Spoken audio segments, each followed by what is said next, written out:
L'ordre du jour appelle la discussion de la proposition de loi, adoptée par l'Assemblée nationale, visant à renforcer le droit à l'avortement. Demande du groupe socialiste, écologiste et républicain. Dans la discussion générale, la parole est à monsieur Adrien Taquet, secrétaire d'État chargé de l'enfance et des familles. C'est à vous, monsieur le ministre.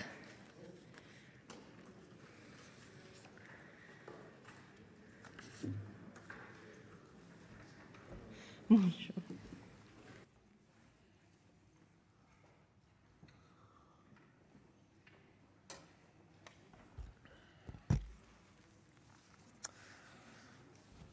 Madame la présidente de la commission des affaires sociales, madame la rapporteure Laurence Rossignol, mesdames et messieurs les sénateurs, le thème sensible que nous abordons avec cette proposition de loi mobilise des convictions aussi ancrées que diverses. L'interruption volontaire de grossesse est devenue un droit grâce au combat de ses militantes, grâce au courage de Simone Veil, grâce à l'élan d'une société vers l'émancipation, contre l'hypocrisie et contre l'emprise sur le corps des femmes. L'IVG restera un symbole des grands combats menés par le ministère des Solidarités et de la Santé pour mettre un terme aux avortements clandestins qui avaient coûté tant de vies et pour faire progresser le droit des femmes. Qu'il me soit permis de saluer aujourd'hui celles et ceux qui, au quotidien, rendent possible l'exercice de ce droit des femmes à disposer de leur corps. Le combat a trouvé sa place dans les livres d'histoire, mais c'est un héritage qu'il faut conjuguer au présent, et nous devons rester extrêmement vigilants. Le droit à l'avortement est aujourd'hui remis en cause dans beaucoup de pays où il passait pour acquis. Ce n'est pas l'apanage unique des tendances autoritaires. Dans certaines démocraties, des mouvements de recul nous interpellent, y compris à nos portes en Europe. Je n'oublie pas que les contre-vérités et les discours culpabilisant les femmes circulent à grande vitesse sur les réseaux sociaux. La délégation aux droits des femmes et à l'égalité des chances entre les hommes et les femmes de l'Assemblée nationale a réalisé un rapport d'information très complet sur l'accès à l'IVG.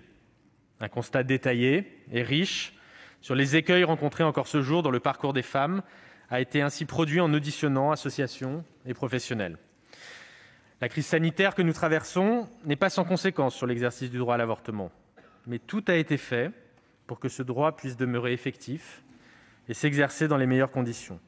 L'épidémie n'a pas remis en cause nos valeurs les plus fondamentales et le ministère des Solidarités et de la Santé s'est pleinement mobilisé pour permettre l'accès à l'IVG dans les délais.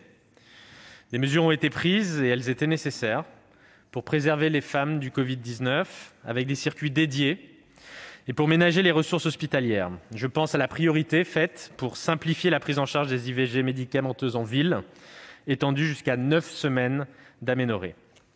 Les médecins généralistes, médecins gynécologues et les sages-femmes de ville, ainsi que les centres de planification familiale, se sont mobilisés de manière remarquable pour permettre à toutes les femmes, notamment celles qui étaient isolées, en situation complexe ou éloignées de notre système de santé, d'exercer leur droit à l'IVG dans les meilleures conditions de sécurité, dans les meilleures conditions de qualité. Toujours dans cet objectif d'un accès garanti dans la période de confinement, la téléconsultation a démontré toute sa pertinence pour réaliser des consultations qui structurent le parcours d'IVG médicamenteuse en ville. Le circuit du médicament a ainsi été aménagé pour permettre aux femmes de se procurer les pilules abortives directement en pharmacie. À la période pour le moins difficile que nous vivons, la protection du droit à l'avortement est restée et reste toujours une priorité. Mesdames, Messieurs les sénateurs, l'une des questions majeures posées par cette proposition de loi est celle de savoir si l'extension du délai légal de l'IVG en faciliterait l'accès. La première réponse est donc de regarder de près les raisons qui conduisent des femmes à se retrouver aujourd'hui hors délai. Selon le planning familial, ces raisons sont de deux ordres.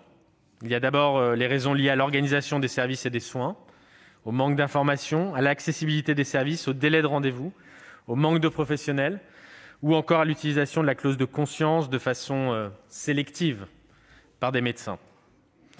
Il y a ensuite des raisons personnelles, comme le diagnostic tardif de la grossesse, les grossesses d'adolescentes qui n'osent pas en parler, le départ ou la rupture du partenaire ou des situations de chômage, de précarité qui rendent le projet parental fragile. Il y a des raisons objectives tenant à nos organisations et puis des raisons individuelles qui tiennent le plus souvent à des situations de vulnérabilité. Nous avons là un premier état des lieux qui permet d'identifier nos lacunes et de renforcer nos dispositifs pour rendre le droit à l'IVG plus accessible et donc plus effectif et je dirais aussi plus adapté aux besoins individuels de chaque femme et respectueux de leur choix. Par ailleurs, au regard des enjeux, le Comité consultatif national d'éthique a été saisi afin d'éclairer les débats. Il a rendu, vous le savez, à la fin de l'année, un avis favorable à l'extension du délai légal de l'interruption volontaire de grossesse. S'agissant maintenant de la clause de conscience, les résultats de l'enquête conduite en 2019 auprès des agences régionales de santé n'ont pas fait apparaître de difficultés de dimension nationale d'accès à l'IVG liées à l'opposition de la clause de conscience par les professionnels. Sur ce point, la proposition de loi revêt une portée, semble-t-il, essentiellement symbolique, même si c'est un symbole qui a son importance, évidemment, puisqu'elle marque l'obligation pour le professionnel qui refuse de pratiquer une IVG d'accompagner la femme vers une offre qui lui permettra d'exercer son droit à l'avortement. Le corollaire pratique de cette mesure doit donc rester le développement de l'offre d'IVG, sa mise en visibilité, la mise en place de véritables parcours pour les femmes souhaitant une IVG, la formation des professionnels, le rappel de leur obligation d'orientation des femmes vers des lieux de prise en charge adaptés, et ce, tout particulièrement s'agissant des situations d'IVG tardive. Quelques mots enfin avant de conclure sur la pratique de l'IVG instrumentale par les sages-femmes. Ouvrir une pleine compétence en orthogénie à ces professionnels de santé peut représenter une vraie opportunité pour renforcer l'accès des femmes à l'IVG en tout point du territoire. Il y a néanmoins des préalables incontournables avant de généraliser à toutes les sages-femmes et en tout lieu cette nouvelle compétence. Et ce, pour assurer aux femmes une prise en charge de qualité et des conditions d'exercice sécurisées pour les sages-femmes. L'accès à une formation adaptée, tout d'abord, comme c'est le cas pour les IVG médicamenteuses. Savoir ensuite à quelles femmes, en fonction de leur état de santé, cette offre de prise en charge doit s'adresser, ou identifier les modalités de coopération en cas de survenue de complications. Dans le cadre de la loi de financement de la sécurité sociale pour 2021, l'article 70 prévoit la mise en place d'une expérimentation de l'extension des compétences des sages-femmes à l'IVG instrumentale et permettra ainsi de définir les conditions nécessaires afin d'assurer la qualité et la sécurité de cette expérimentation avant d'en proposer sa généralisation. Mesdames et messieurs les sénateurs, j'ai suivi les échanges en commission.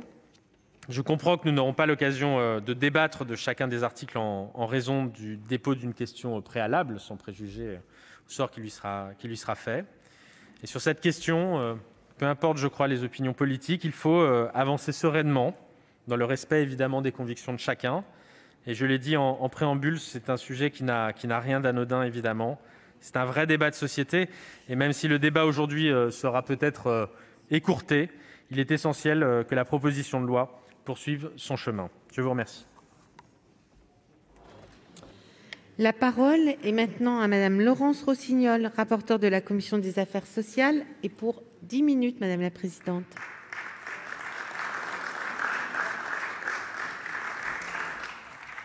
Madame la Présidente, Monsieur le Ministre, Madame la Présidente de la Commission des Affaires sociales, mes chers collègues, 46 ans après l'adoption de la loi Veil, loi à laquelle j'associe le nom de Gisèle Halimi, et peut-être le premier panthéon dans lequel nous pourrions faire entrer Gisèle Halimi serait celui de nos mémoires, en dénommant maintenant la loi de 75 la loi Halimi-Veil ou Veil-Halimi.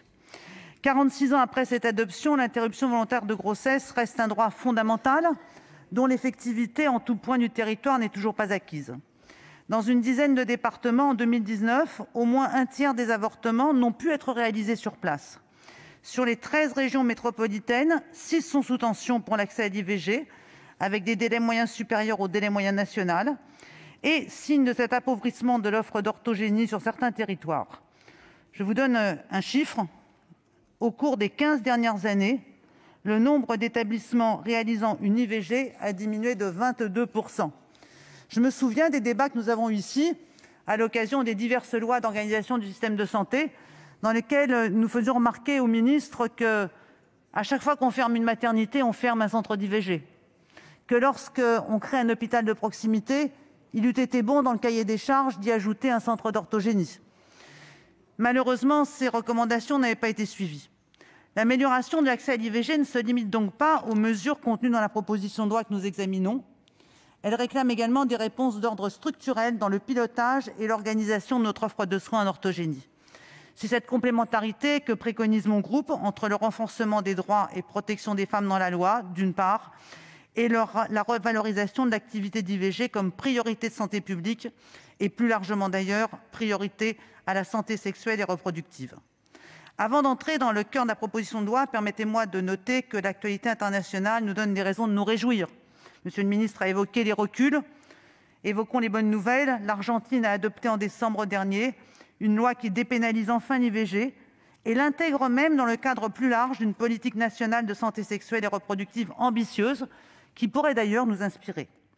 La proposition de loi soulève 2 questions majeures dont nous avons déjà eu l'occasion de débattre : l'allongement des 2 semaines de délai légal et la suppression de la clause de conscience spécifique à l'IVG. Ces 2 propositions ont déjà été écartées par le gouvernement ou la majorité sénatoriale au motif que le véhicule législatif ne s'y prêtait pas, que nous n'en avions pas assez discuté.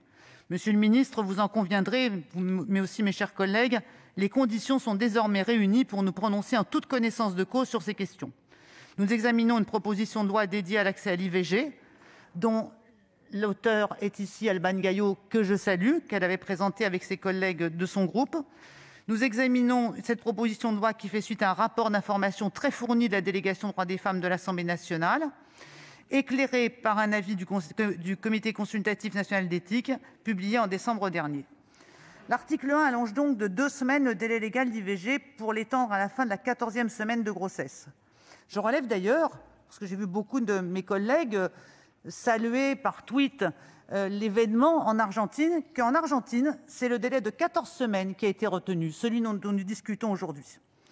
Et cet allongement vise à répondre à des situations certes limitées dans leur nombre, mais auxquelles notre système de soins n'offre aucune réponse satisfaisante. Certains nous opposent que seulement 5% des IVG sont réalisés entre la 10e et la 12e semaine. Tant mieux.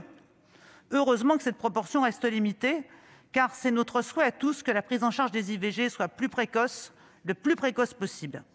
Mais ces 5% d'IVG ne sont qu'un chiffre et elles ne disent pas la situation des femmes qui n'ont pas été en mesure d'avorter avant la 12e semaine et dont le nombre ne doit pas être sous-estimé. Le plus souvent, il s'agit de femmes qui n'ont découvert leur grossesse que tardivement, en raison de cycles menstruels irréguliers ou de l'absence de signes cliniques de grossesse. Et par ailleurs, n'oublions pas que 3 IVG sur 4 sont pratiquées sous des femmes sous contraception. Le temps pour comprendre qu'on est enceinte lorsqu'on est sous contraception est aussi un peu plus long. À ces situations s'ajoutent des changements qui peuvent intervenir dans la situation matérielle, sociale ou affective d'une femme et peuvent légitimement l'amener à ne pas souhaiter poursuivre une grossesse. Pour peu qu'elles formulent leur demande d'IVG avant la 12e semaine, certaines se voient proposer des rendez-vous trop tardifs pour respecter le délai légal, soit parce que l'offre d'orthogénie est insuffisante, soit parce que les services d'IVG ne traitent pas ces demandes avec la priorité absolue qui devrait s'imposer, ou soit tout simplement parfois parce que c'est l'été, que les médecins sont en vacances et les services désorganisés. Une fois passé le délai de 12 semaines, quelle solution se présente à ces femmes ? En réalité, aucune qui ne respecte vraiment leurs autonomies. Un certain nombre, 2000, a dit le Comité consultatif national d'éthique, partent à l'étranger. D'autres chiffres évalués par les associations étaient un peu plus élevés. À la limite, peu importe. Sachons simplement que pour au moins 2000 femmes, cette situation est source d'inégalité, puisqu'elles prennent leur IVG à leur charge, sur leurs frais, la sécurité sociale ne les rembourse pas, et que je ne peux pas m'empêcher de noter l'hypocrisie qui est la nôtre, de compter sur nos voisins, sur les pays autour de nous, pour faire ce que nous ne voulons pas faire. D'autres se résignent à demander une interruption médicale de grossesse pour motif de détresse psychosociale, procédure contraignante, mais surtout procédure qui prive la femme de son autonomie, puisqu'il faut l'accord préalable d'un collège de médecins. Et enfin, n'oublions pas, parce qu'elles échappent à toutes les statistiques, toutes celles qui ont été contraintes de poursuivre une grossesse dont elles ne voulaient pas. J'évoquerai les conclusions du CNCE. Après avoir rappelé qu'il n'existe que peu, voire pas de différence entre 12 et 14 semaines de grossesse en termes de complications, il a estimé qu'il n'y avait pas d'objection éthique à allonger le délai d'accès à l'IVG de 2 semaines. L'autre sujet majeur abordé par cette proposition de loi est la suppression de la clause de conscience spécifique à l'IVG, qu'on appelle également la double clause de conscience.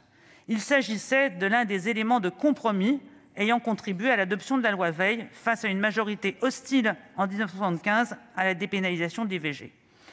À l'heure où nous devons œuvrer pour une revalorisation de l'activité IVG, tout aussi marginalisée dans la pratique gynéco-obstétrique que dans la psychologie globale, cette double clause de conscience ne fait que maintenir l'IVG dans un cadre médical distinct de tous les autres actes liés à la santé reproductive. Elle n'apporte en réalité aucune protection supplémentaire aux professionnels de santé par rapport à leur clause de conscience générale. Elle ne fait qu'entretenir la stigmatisation de l'IVG comme acte culpabilisant pour les femmes. J'entends souvent dire « on ne pourrait pas obliger un médecin à pratiquer une IVG s'il ne le veut pas ». La clause de conscience générale qui protège tous les soignants, qui est dans le code de déontologie, permet déjà à tout soignant de refuser de pratiquer tout acte qu'il considérerait contraire à son éthique, à sa morale ou même à un choix médical qui ne serait pas le sien. Donc cette double clause de conscience n'apporte aucune protection supplémentaire aux soignants qui ne voudraient pas pratiquer d'IVG. Le Sénat comme l'Assemblée nationale ont d'ailleurs écarté dans le projet de loi bioéthique l'inscription dans la loi d'une clause de conscience spécifique à l'interruption médicale de grossesse, puisque nous avons considéré collectivement qu'il existait déjà une clause de conscience générale qui était aussi à la portée des médecins pour refuser de pratiquer une IMG. Donc la proposition de loi est cohérente avec ce que nous avons voté sur l'IMG. C'est-à-dire les professionnels, je le répète, avant que la discussion générale ait lieu, ne sont pas obligés de réaliser une IVG. Sans la double clause de conscience, ils ont déjà la possibilité de le refuser. Enfin, une troisième mesure a suscité des débats au sein de notre commission, l'extension aux sages-femmes de l'IVG instrumentale. Il se trouve que cette proposition a été satisfaite en très grande partie par le PLFSS. Et d'ailleurs, c'est sans doute aux auteurs de la proposition de loi que nous devons cette nouvelle disposition. J'ai pris la peine, au début de mon propos, de décrire l'état des lieux et les carences de l'orthogénie. La proposition de loi, j'en ai conscience, n'apporte que des réponses partielles. La santé sexuelle et reproductive demeure un angle mort de nos politiques sanitaires. On n'en parle en fait que lorsque les associations, et particulièrement le planning familial que je salue, tirent la sonnette d'alarme. La préoccupation du maillage du territoire et de l'accessibilité à l'IVG est soumise à l'aléa des engagements personnels des ARS, des directeurs départementaux, des directeurs d'hôpitaux et des équipes médicales. L'IVG est un droit, comme le choix de la technique d'IVG devrait l'être aussi. Ni l'un ni l'autre de ces droits ne sont respectés, ni celui d'avoir accès à une IVG, ni celui de choisir sa technique, puisqu'on nous dit toujours « il n'y a pas de maternité, il n'y a pas de centre d'orthogénie, c'est pas grave, on fera des IVG médicamenteuses », voire même en téléconsultation. Donc les femmes ne choisissent pas, systématiquement, la technique d'IVG à laquelle elles veulent recourir. Nous avons besoin d'un pilotage national, et pas seulement de statistiques annuelles comme nous en avons, pour établir notre politique sanitaire de santé sexuelle et reproductive. Pour veiller aussi à l'information dans les lycées et collèges qui est si défaillante, et lutter contre cette récurrence du constat que nous faisons tous les 5 ans, du fait que dans les établissements scolaires, l'éducation à la vie sexuelle et affective n'est toujours pas assurée. Pour terminer, je souhaite, Monsieur le ministre, que nous puissions travailler ensemble pour rendre effectif l'accès à l'IVG sur tout point du territoire, dans un délai raisonnable, rendre effectif un droit, y compris le choix, notamment en définissant les contours d'un pilotage national et proactif de notre offre de soins en orthogénie. Plus largement, en s'inspirant de l'Institut national du cancer, nous pourrions, nous aussi, faire un Institut national de la santé sexuelle et reproductive. La commission des affaires sociales a rejeté le texte. Je vous invite à l'adopter. Merci, madame. Merci. Dans la suite de la discussion générale, la parole est à madame Florence Lassarade pour le groupe Les Républicains et pour 7 minutes.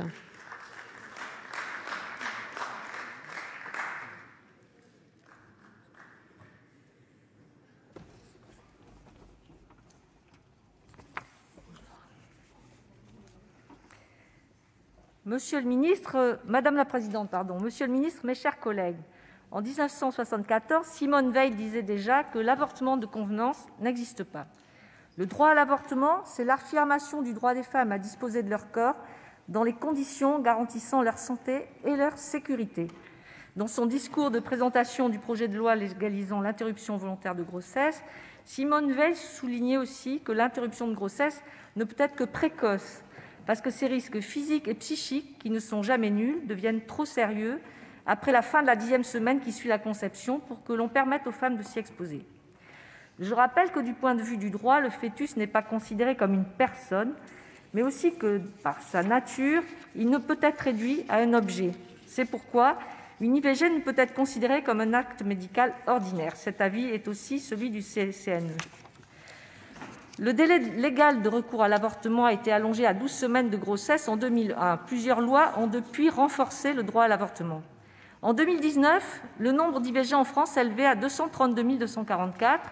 On observe même une légère augmentation par rapport aux années précédentes. Ainsi, c'est environ une grossesse sur 4 qui a été interrompue volontairement. La proposition de loi que nous examinons aujourd'hui prévoit en premier lieu d'allonger le délai de recours à l'interruption volontaire de grossesse de 12 à 14 semaines de grossesse. La moitié des IVG réalisées en 2019 concernent des grossesses de moins de 6 semaines. Les IVG réalisées durant les 2 dernières semaines du délai légal correspondent à 5,3% de l'ensemble des IVG, soit 12 000 en 2019. Selon le CCNE, il y aurait entre 1 500 et 2 000 femmes qui feraient chaque année le déplacement dans d'autres pays européens pour pratiquer des IVG hors délai.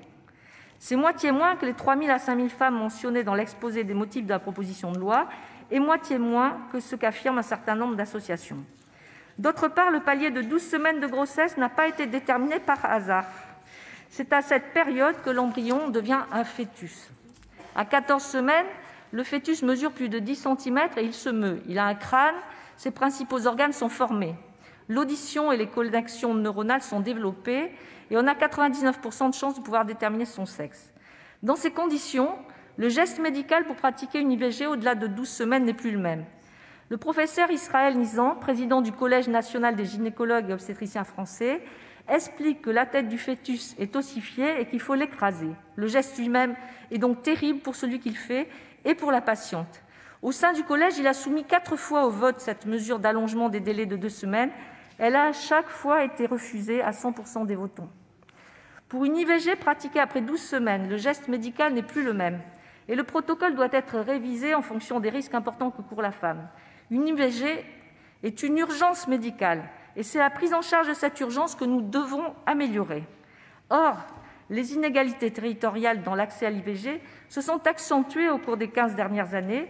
Le nombre d'établissements réalisant une activité d'IVG a diminué de 22%, notamment dans le secteur privé. Selon un rapport du Haut Conseil à l'égalité entre les femmes et les hommes, parmi les facteurs responsables de cette diminution sont mentionnés l'impact des restructurations hospitalières, la fermeture des hôpitaux de proximité, en particulier des maternités, mais également le refus de certains établissements de pratiquer un acte jugé peu rentable.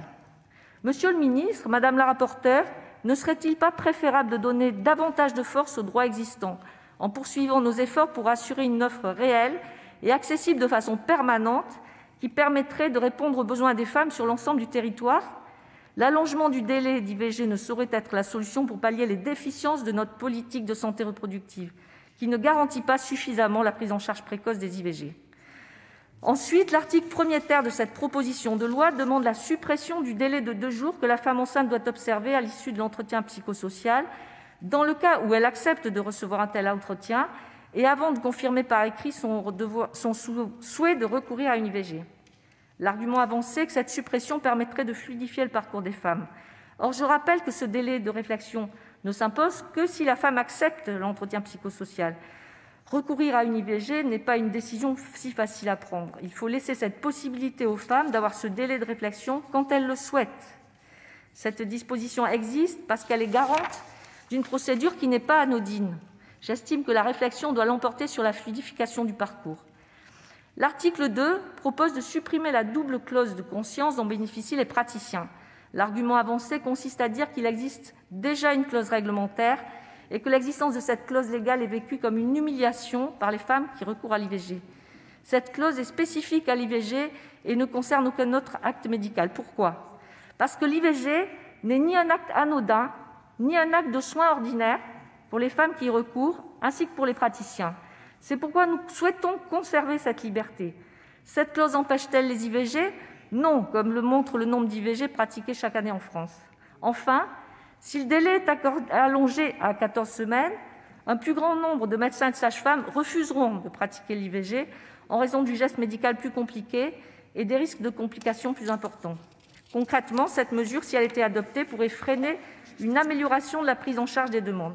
Par conséquent, le groupe Les Républicains ne votera pas les mesures présentées dans cette proposition de loi, car elles ne permettront pas réellement d'améliorer l'accès à l'IVG. Aujourd'hui, l'enjeu est celui d'une politique de santé sexuelle et reproductive efficace. Nous avons besoin d'une vraie politique de santé publique en matière de prévention et d'information sur la contraception, ainsi que sur l'IVG. Il nous faut une politique volontariste qui permette d'améliorer l'accessibilité à l'IVG sur l'ensemble du territoire. Entre la demande d'IVG et la réalisation, il s'écoule souvent près de 7 jours. Il faut arriver à réduire ce délai. Le droit des femmes sera davantage respecté par une prise en charge dans les délais courts, induisant moins de complications. Pour cela, l'offre médicale en matière d'accès à l'IVG, quelle que soit la technique utilisée, doit être augmentée en France. Et des moyens pérennes et dédiés doivent être donnés aux structures qui s'engagent à réaliser des IVG. Merci. La parole est à Madame Colette Mélot pour le groupe des Indépendants, République et Territoires, et pour 5 minutes, chers collègues.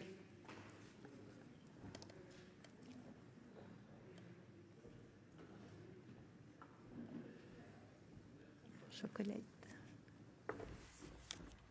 Madame la présidente, monsieur le ministre, madame la présidente de la commission, madame la rapporteure, mes chers collègues, voilà 46 ans, la loi Veil dépénalisait l'IVG dans un contexte que nous n'avons pas oublié. Cette loi est fragile et nous devons être vigilants car rien n'est jamais acquis. Le texte que nous examinons a pour disposition principale l'allongement de 2 semaines du délai légal pour pratiquer une IVG, le portant de 12 à 14 semaines de grossesse.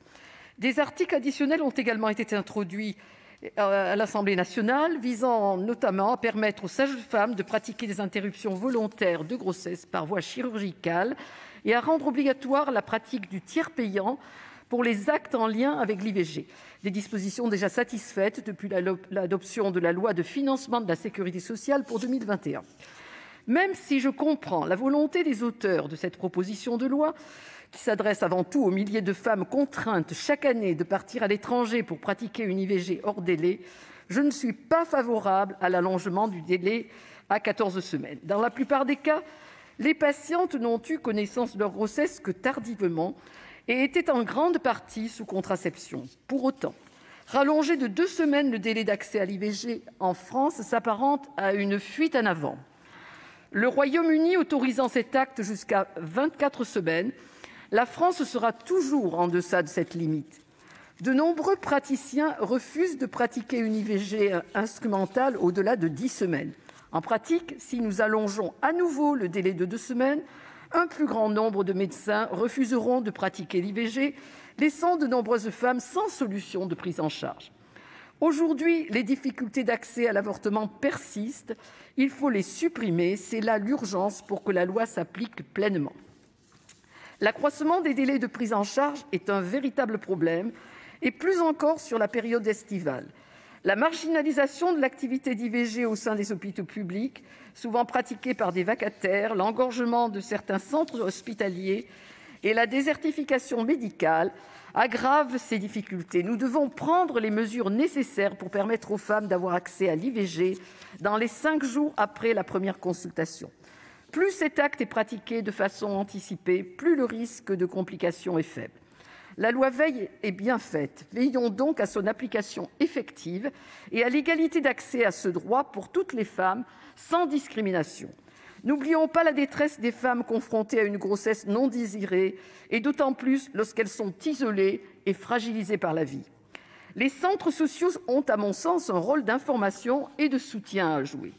J'aimerais également insister sur un point essentiel, trop souvent oublié en matière de santé publique. Je pense que les carences en matière de prévention expliquent l'absence de diminution ces 30 dernières années du nombre de recours à l'IVG. En 2019, plus de 230 000 IVG ont été pratiquées, soit une grossesse sur 4. C'est beaucoup trop. Plus grave encore, ce nombre augmente chez les mineurs. Nous devons sans plus tarder nous doter d'une véritable politique d'information sur la sexualité et la contraception, en ciblant particulièrement les jeunes femmes, mais aussi les hommes. Le CESE indiquait en 2019 un déficit alarmant en matière d'éducation. un établissement scolaire sur 4 ne prévoit pas d'éducation à la sexualité. Un mot enfin sur les mesures prises pour adapter notre système de santé à la crise sanitaire. Nous saluons en particulier l'extension du délai de l'IVG médicamenteuse pratiquée en ville. Pour conclure, je considère qu'il nous faut renforcer les moyens d'accès à l'IVG, adapter les actions de prévention dignes de ce nom et mieux accompagner les femmes pour que toutes les demandes de prise en charge puissent être réalisées avant la fin de la 12e semaine. Le groupe Les Indépendants votera contre l'allongement de 2 semaines du délai légal. Néanmoins, nous voterons contre la question préalable, car nous sommes opposés au refus de débattre d'une façon générale et, dans le cas qui nous occupe, un tel sujet mérite d'aller plus au fond de l'examen du texte. Je vous remercie. Merci. La parole est à Madame Raymonde Poncet Monge pour le groupe Écologiste Solidarité et Territoires et pour 5 minutes, chers collègues.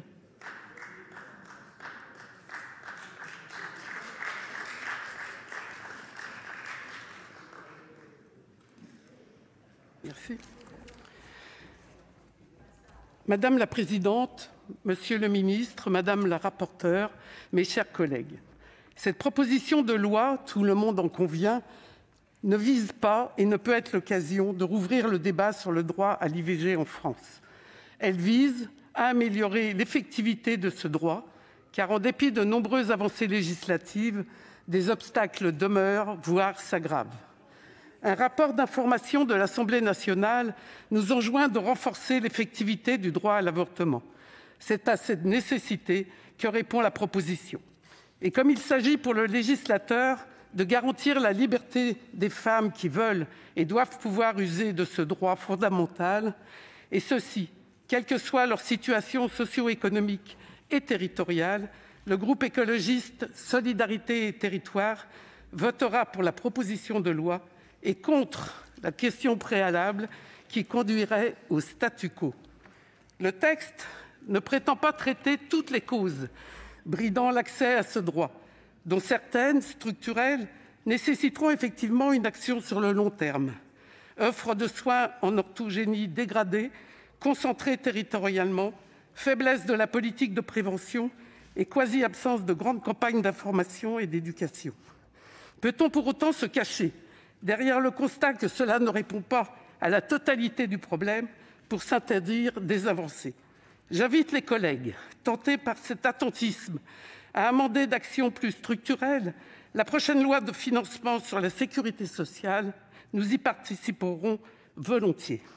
En attendant, la cohérence des différents articles de cette proposition, c'est la problématique commune d'un accès amélioré et égal au droit fondamental à l'IVG.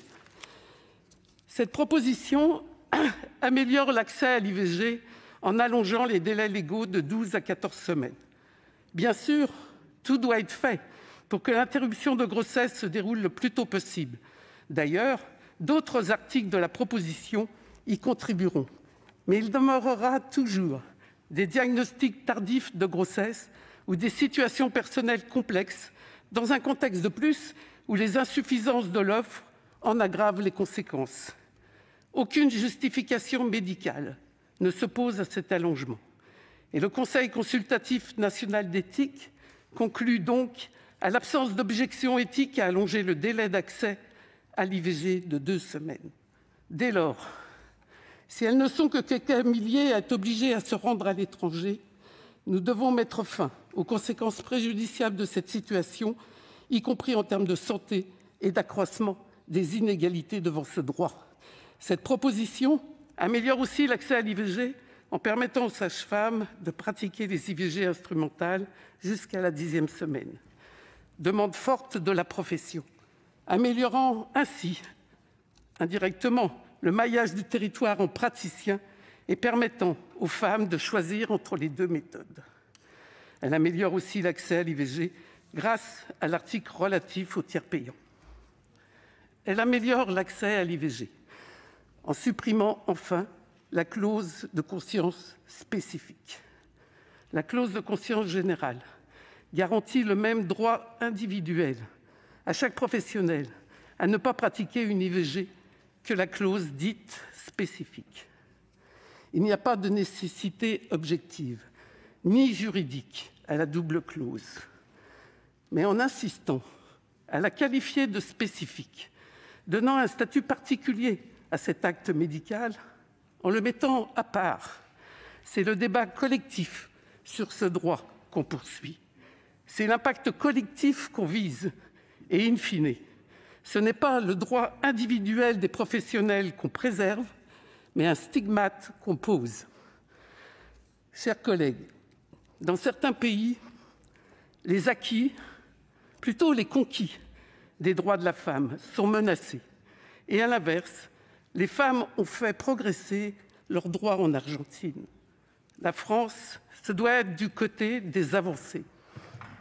Si, pour le poète, rien n'est jamais acquis, à l'homme, précisons notamment à la femme, pour qui tout statu quo, toute pause dans la défense de ses droits formels et de ses droits réels ouvre la voie aux remises en cause. Alors, confortons et améliorons pas à pas l'accès à l'IVG en adoptant cette proposition de loi. Je vous remercie. Merci. La parole est à Monsieur Xavier Iacovelli pour le groupe du Rassemblement des démocrates, progressistes et indépendants, et pour 6 minutes, chers collègues.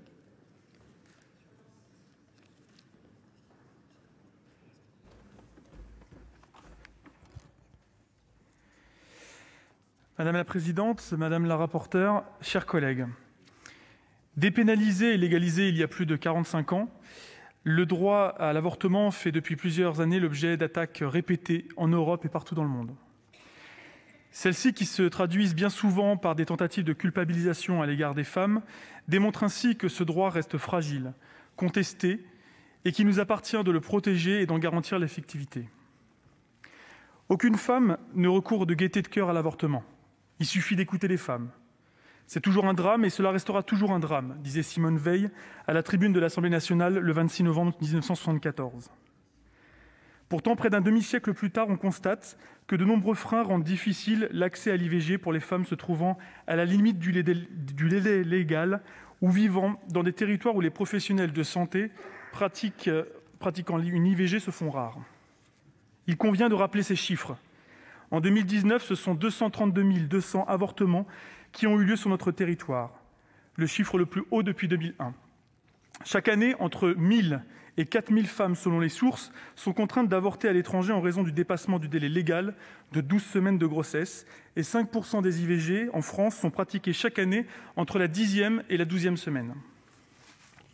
Ce chiffre atteint même à Mayotte 16,7%, ce qui démontre d'importantes disparités sur notre territoire. Selon la direction de la recherche, des études, de l'évaluation et des statistiques, les IVG dites tardives touchent particulièrement les plus jeunes, 10,5% chez les mineurs, 8,5% chez les 18-19 ans, 6,6% chez les 20-24 ans, révélant ainsi des parcours plus longs ou une prise en compte plus tardive de leur grossesse.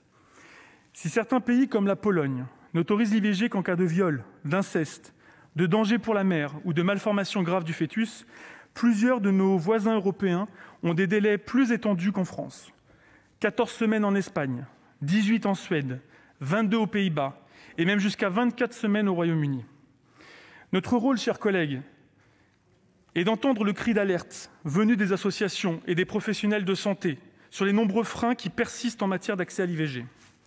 L'allongement de 2 semaines des délais légaux permettrait en partie de répondre à la situation des femmes se trouvant proches du délai limite pour avorter et ayant d'autres recours que de partir à l'étranger. Je rappelle à cet égard que le Comité consultatif national d'éthique a estimé le 11 décembre dernier, en fondant sa réflexion sur les principes d'autonomie, de bienfaisance, d'équité et de non-malveillance à l'égard des femmes, qu'il n'y avait pas d'objection éthique à allonger le délai d'accès à l'IVG de 2 semaines, passant ainsi de 12 à 14 semaines. Le même avis a été également donné dans un rapport adopté à l'unanimité par la délégation aux droits des femmes de l'Assemblée nationale le 16 septembre dernier, qui indiquait qu'il était souhaitable d'allonger ce délai si les professionnels étaient formés pour pratiquer cet acte. Étendre les compétences des sages-femmes pour pratiquer des IVG instrumentales jusqu'à la fin de la 10e semaine de grossesse constitue ainsi une avancée notoire. Il est en effet essentiel de renforcer l'offre médicale sur l'ensemble de notre territoire qui comprend d'importantes disparités, je l'ai déjà dit, je pense notamment aux territoires d'outre-mer. Par ailleurs, l'amendement adopté par nos collègues de l'Assemblée nationale visant à supprimer le délai de 48 heures de réflexion en cas d'entretien psychosocial tel que préconisé dans le rapport de la délégation aux droits des femmes permettra de fluidifier le parcours d'IVG. Soutenue par les professionnels et les acteurs de terrain, cette disposition répond à la nécessité de mettre en œuvre un parcours d'IVG simplifié et accéléré pour toutes les femmes qui souhaitent y avoir recours. La possibilité également de sanctionner un pharmacien qui refuse la délivrance d'un contraceptif d'urgence me paraît être une mesure de bon sens, allant vers une meilleure protection du droit des femmes à disposer de leur corps. Enfin, ce texte, dans son article 2, parle de la suppression de la clause de conscience spécifique pour les IVG. Il ne s'agit pas là de supprimer purement et simplement la clause de conscience, puisque dans notre droit, une clause de conscience générale existe et celle-ci suffit largement pour permettre à un médecin de ne pas pratiquer une IVG sans avoir à en donner les motifs. Cette double clause de conscience qui fait de l'IVG un acte à part est source de stigmatisation pour les femmes qui souhaitent y avoir recours. Sa suppression à l'échelle législative semble donc la bienvenue. La Direction de la recherche, des études, de l'évaluation et des statistiques, qui pour la première fois en 2020 a pu analyser le recours à l'IVG selon la situation sociale, a démontré que les femmes aux revenus les plus faibles avaient le plus souvent recours à l'IVG. Par ailleurs, chaque année, près de 1000 jeunes filles de 12 à 14 ans sont enceintes et 770 grossesses se concluent par une IVG. Il est donc nécessaire, chers collègues, de mener une politique ambitieuse en matière d'accès à l'information et à la contraception pour toutes les femmes. L'entrée en vigueur de la prise en charge du 100% de la contraception pour les jeunes filles de moins de 15 ans depuis le 28 août 2020 traduit la volonté du gouvernement et de la majorité en la matière. Je rappelle que pour les jeunes filles entre 15 et 18 ans qui ont déjà accès à une contraception gratuite, le taux de recours à l'IVG a nettement baissé puisqu'il est passé de 9,5 à 6 pour 1000 entre 2012 et 2018. Alors pour conclure, chers collègues, les membres du groupe RDPI seront, en leur âme et conscience, libres de leur vote sur cette proposition de loi qui a le mérite de poser un débat crucial et qui identifie des pistes de réflexion intéressantes pour endiguer les freins qui peuvent rendre difficile l'accès à l'IVG. Et je regrette, mais ma collègue Nadège Havet en parlera, le fait que nous ne puissions pas avoir un débat plus large sur les différents articles et avoir un débat de fond sur cette question qui touche 50% de la population française. Merci. La parole est à monsieur Stéphane Artano pour le groupe du Rassemblement démocratique et social européen et pour 5 minutes, chers collègues.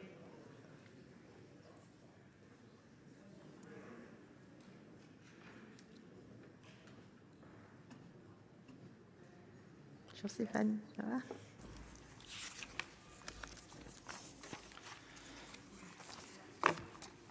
Madame la présidente, monsieur le ministre, madame le rapporteur, mes chers collègues, les rédacteurs du Code civil, dans leur préambule, avaient écrit « La femme est donnée à l'homme pour qu'elle fasse des enfants. Elle est donc sa propriété comme l'arbre à fruits et celle du jardinier. » Depuis le Code civil et la société ont fort heureusement bien changé. Conquis de haute lutte, le droit à l'avortement a marqué une étape décisive dans la reconnaissance du droit des femmes à disposer librement de leur corps. Et au cours de ces 20 dernières années, il a été considérablement amélioré. Pour autant, 45 ans après la loi Veil, force est de constater que ce droit est paradoxalement loin d'être un acquis et qu'il est essentiel de le défendre avec vigilance. De nombreux obstacles contribuent encore aujourd'hui à fragiliser son exercice. Refus des prises en charge tardives, désinformation, pression psychologique, discours culpabilisants et surtout difficulté à trouver un praticien proche de son domicile pour pratiquer l'IVG dans les délais rapides. Déjà en 2015, dans un rapport d'information de la délégation aux droits des femmes, Annick Billon et Françoise Laborde rappelaient que plus de 130 établissements de santé pratiquant des IVG avaient fermé en 10 ans, alors que la demande d'IVG restait stable. Il en résulte une forte concentration sur un nombre limité d'établissements, contribuant ainsi à accroître les délais d'attente. Mes chers collègues, l'examen de cette proposition de loi a fait naître au sein de mon groupe des positions partagées. Certains y sont favorables, tandis que d'autres craignent qu'il ne soit dans les faits une mauvaise réponse à un vrai problème. Suite à l'adoption de la proposition de loi par l'Assemblée nationale, tant l'Académie nationale de médecine que l'Ordre des médecins ou le Collège national des gynécologues obstétriciens de France ont publié des communiqués de presse pour rappeler leur opposition à l'allongement du délai légal. Ils estiment en effet que cette mesure ne permettra pas de répondre aux difficultés et que les femmes espèrent au contraire une prise en charge plus rapide. Ils évoquent surtout les complications médicales qui peuvent survenir suite à une interruption volontaire de grossesse au-delà de 14 semaines d'aménorrhée. Ils redoutent enfin que l'allongement du délai légal entraîne une désaffection des professionnels de santé qui les réalisent aujourd'hui. Aussi, au-delà de toute considération éthique, nous pouvons légitimement nous interroger: l'allongement du délai légal permettra-t-il réellement aux femmes d'accéder plus facilement à l'IVG ? Doit-il pallier les défaillances de notre politique publique de santé reproductive ? Lors de la présentation de son rapport, notre collègue Laurence Rossignol a appelé de ses voeux la mise en place d'un véritable pilotage national de l'activité d'IVG et la création d'un Institut national de la santé sexuelle et reproductive auquel je souscris pleinement. Piloter l'offre nationale de soins en orthogénie et de planning familial, évaluer la qualité de cette offre dans les établissements de santé ou de planification, assurer un maillage équilibré du territoire nous semble être essentiel. Nous devons également améliorer l'information, réfléchir à la gratuité de toutes les contraceptions pour toutes les femmes et promouvoir l'éducation à la sexualité dès le plus jeune âge. Mes chers collègues, comme à son habitude, et plus particulièrement encore aujourd'hui, le RDSE regrette évidemment qu'une question préalable ait été déposée. Nous avons pu déplorer par le passé que l'allongement du délai légal ou la suppression de la clause spécifique soit abordée, certains auraient dit en catimini, au détour d'amendements sur des textes qui n'étaient pas forcément le bon véhicule législatif. Aujourd'hui, le groupe socialiste a décidé d'inscrire cette proposition de loi au sein de son espace réservé pour que nous prenions le temps d'en débattre. Par ailleurs, au moment de son examen à l'Assemblée nationale, Monsieur le ministre, vous avez annoncé avoir saisi le Comité national d'éthique pour qu'il puisse rendre un avis sur cette question délicate. C'est chose faite, chacun de nous a pu évidemment en prendre connaissance, de même que les positions de l'Ordre national des médecins, du Collège national des gynécologues obstétriciens de France, du Conseil national de l'Ordre des sages-femmes ou encore du planning familial, pour ne citer qu'eux. Tous les éléments étaient donc réunis pour que nous puissions avoir un débat éclairé, une réflexion sereine et approfondie dans le respect des convictions de chacun. Parce qu'un sujet aussi important et sensible ne mérite pas d'être balayé d'un revers de main par l'adoption d'une motion, l'ensemble des sénateurs du groupe RDSE votera unanimement contre cette question préalable. Merci. La parole est à Madame Laurence Cohen pour le groupe communiste, républicain, citoyen et écologiste. Et pour 5 minutes, chers collègues.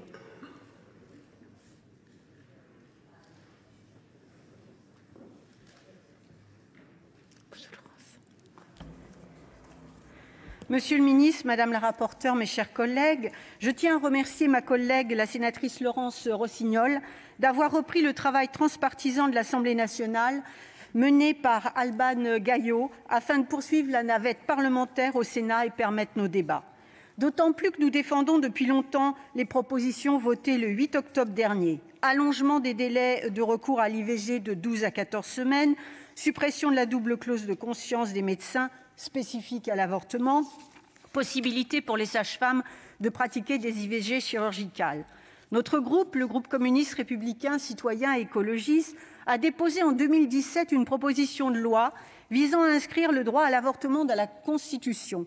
Et en 2019, nous avons déposé une PPL visant à allonger les délais pour pratiquer l'IVG, ainsi que des amendements pour supprimer la double clause de conscience. C'est donc tout naturellement que nous soutenons cette PPL qui s'inscrit dans la continuité de la lutte des femmes pour maîtriser leur fécondité, condition essentielle de leur émancipation. Le Gouvernement, conscient des difficultés que rencontrent les femmes avec la pandémie, a d'ailleurs étendu momentanément l'accès à une IVG de 12 à 14 semaines. Mesure donc qu'il suffit de rendre pérenne en s'appuyant notamment sur le Comité consultatif national d'éthique qui a émis un avis favorable à l'allongement des délais en dehors de l'épidémie de Covid-19 et ainsi apporter une réponse auprès de 5000 femmes contraintes de partir à l'étranger pour avorter. Il faut redire ici que l'avortement ne se fait jamais de gaieté de cœur, que près de 3 femmes sur 4 qui ont recours à une IVG étaient sous contraception. Mais devoir aller avorter à l'étranger revêt un caractère encore plus dramatique. Je n'ai pas le temps ici de développer, mais l'incapacité de la France à permettre à toutes ses citoyennes d'exercer ce droit fondamental nous renvoie à la situation antérieure à la loi Veil, où le barrage des moyens financiers s'ajoutait aux angoisses individuelles. Donc ne pas voter l'allongement du délai aujourd'hui revient à reproduire des inégalités inacceptables. De même, pour garantir ce droit à l'avortement, le Gouvernement doit revenir sur les reculs de ces 10 dernières années. Entre la fermeture de 8% des CIVG, soit près de 130 sites, les fermetures des hôpitaux de proximité, les réductions des subventions du planning familial et l'absence de politique de prévention en matière de santé sexuelle, l'accès à l'avortement a été fragilisé en France. Au moment où le droit à l'avortement est dénié dans de nombreux pays, remis en cause dans certains pays européens comme en Pologne, et où des conquêtes importantes ont lieu à l'échelle mondiale comme en Argentine, il est indispensable de soutenir le droit à l'avortement et de le rendre effectif partout et pour toutes les femmes en France. Il n'y a, pour s'en convaincre, qu'à voir les images du rassemblement dimanche au Trocadéro à Paris, organisé par des associations catholiques conservatrices et traditionnalistes des anti-avortements. Heureusement ultra-minoritaire, ces profits démontrent néanmoins que le combat n'est pas terminé pour défendre le droit à l'avortement. La motion déposée par la droite sénatoriale pour ne pas débattre de cette question entre, hélas, en écho avec ces anti-IVG. Nous voterons contre cette motion, faut-il le préciser ici. À l'inverse, que ce soit pour conquérir le droit ou pour l'améliorer, il a fallu des mobilisations constantes des femmes, des mouvements féministes. Je pense notamment, dans les années 70, au courage des signataires de l'appel des 343, à l'engagement sans faille de Simone Veil ou encore à l'opiniâtreté de l'avocate Gisèle Halimi. Rappelons-nous quelques dates essentielles, mes chers collègues. 1982, IVG remboursée par la Sécurité sociale, assurant l'égalité entre toutes les femmes. 2001, allongement de 10 à 12 semaines de grossesse du délai légal pour l'accès à l'IVG. 2016, suppression du délai de réflexion par la loi dite de modernisation de notre système de santé, prise en charge à 100% de l'ensemble des frais afférents à l'IVG. 2017, extension du délai d'entrave à l'IVG pour lutter contre les sites de désinformation anti-avortement. Parallèlement, il est urgent de développer l'éducation sexuelle à l'école, donc de débloquer des moyens pour l'information et l'éducation des élèves. Le Sénat aurait pu s'enorgueillir, mes chers collègues, de voter à l'unanimité cette proposition de loi pour permettre à toutes les femmes, quelles que soient leurs conditions sociales, leur lieu d'habitation, de pouvoir maîtriser leur fécondité. Nous sommes en 2021. Il est temps d'arrêter d'être frileux dès lors qu'il s'agit des droits des femmes. Je vous remercie. Merci. La parole est à Madame Élisabeth Doineau pour le groupe Union centriste et pour 8 minutes, chers collègues.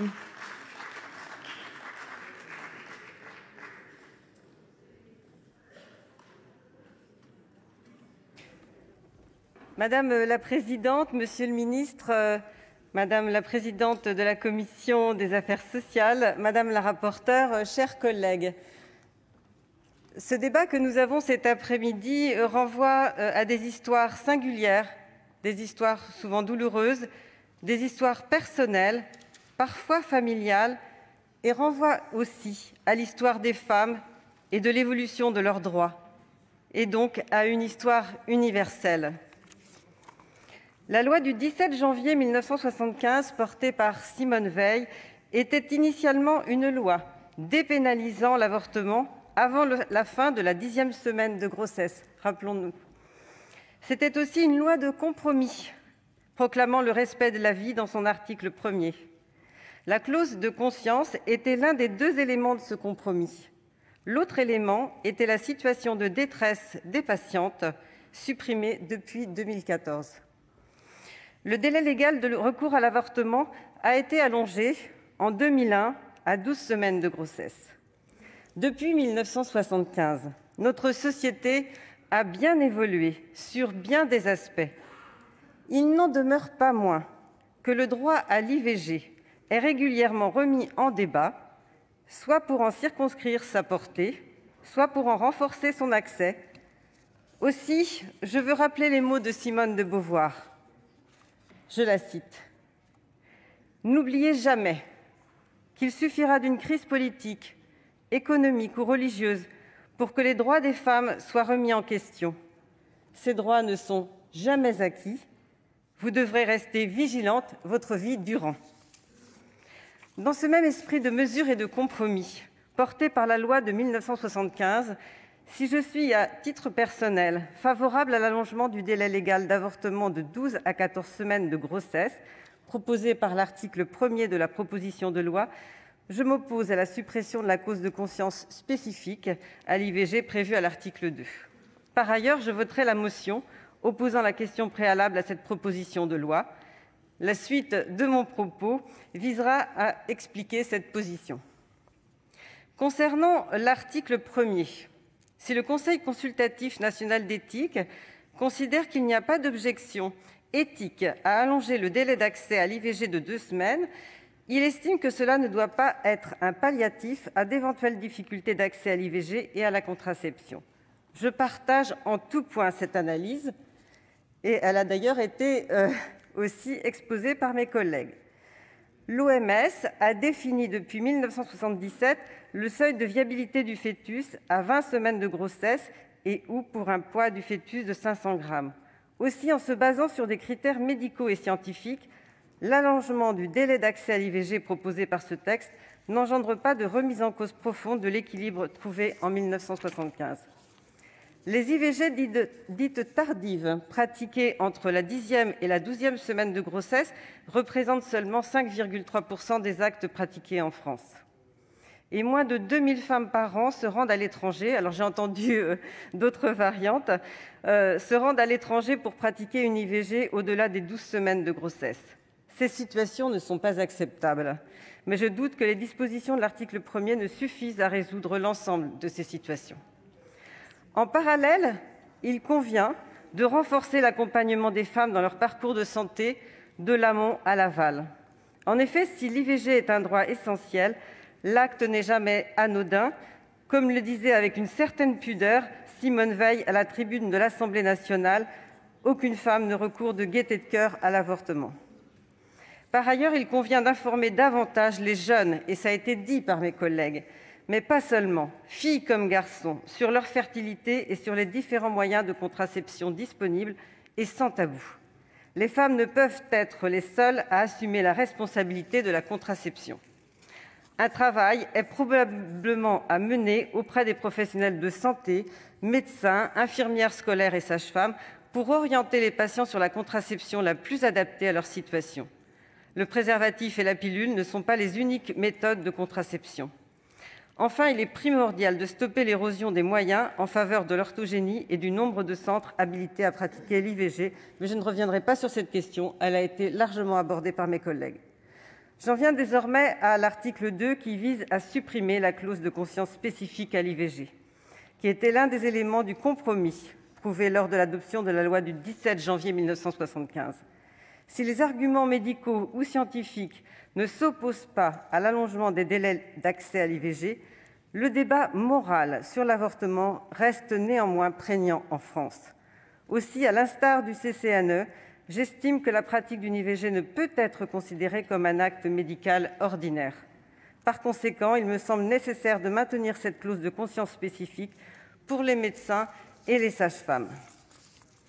Concernant le reste des articles de cette proposition de loi, je m'attarderai sur l'article 1er bis qui vise à permettre aux sages-femmes de pratiquer des interruptions volontaires de grossesse par voie chirurgicale jusqu'à la fin de la 10e semaine de grossesse. L'article 70 de la dernière loi de financement de la sécurité sociale lance une expérimentation de 3 ans sur ce sujet. Adopter cet article démontrerait l'inconstance du Parlement. Donnons du temps à cette expérimentation pour que nous puissions décider en conscience. Pour conclure, le droit des femmes à disposer de leur corps est toujours l'endroit de nombreux débats. Le projet de loi de bioéthique examiné en février nous en donnera un autre aperçu. À mon sens, il aurait été par ailleurs plus judicieux de discuter de l'allongement du délai d'accès à l'IVG dans ce cadre, mais on m'a rappelé que ce n'était pas qu'une question d'éthique. Je le sais, c'est une question aussi de santé publique, c'est une question sociétale, mais je pense qu'on aurait eu vraiment un débat intéressant dans ce projet de loi. Cela aurait donné une légitimité encore plus forte sur un sujet de cette nature. Enfin, bien que personnellement favorable à l'article 1er, la remise en cause de la clause de conscience spécifique, la généralisation de la pratique de l'IVG par voie chirurgicale par les sages-femmes, alors même qu'une expérimentation débute, et l'absence de mesures relatives à la contraception, m'invitent, tout comme la majorité des membres de mon groupe, à adopter la motion opposant la question préalable. Merci. La parole est à Monsieur Stéphane Ravier pour 3 minutes.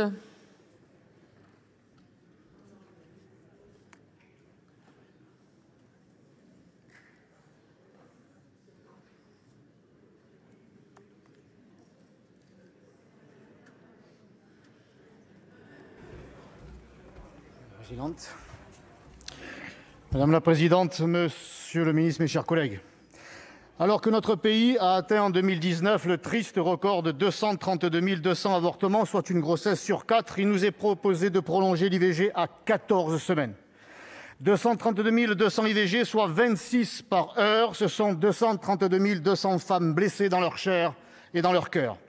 Car si l'avortement est un droit, il n'est jamais sans conséquences psychologiques. Le traumatisme est d'autant plus grand que, selon un sondage réalisé en 2010, 47% des femmes qui avortaient le faisaient principalement pour raisons matérielles.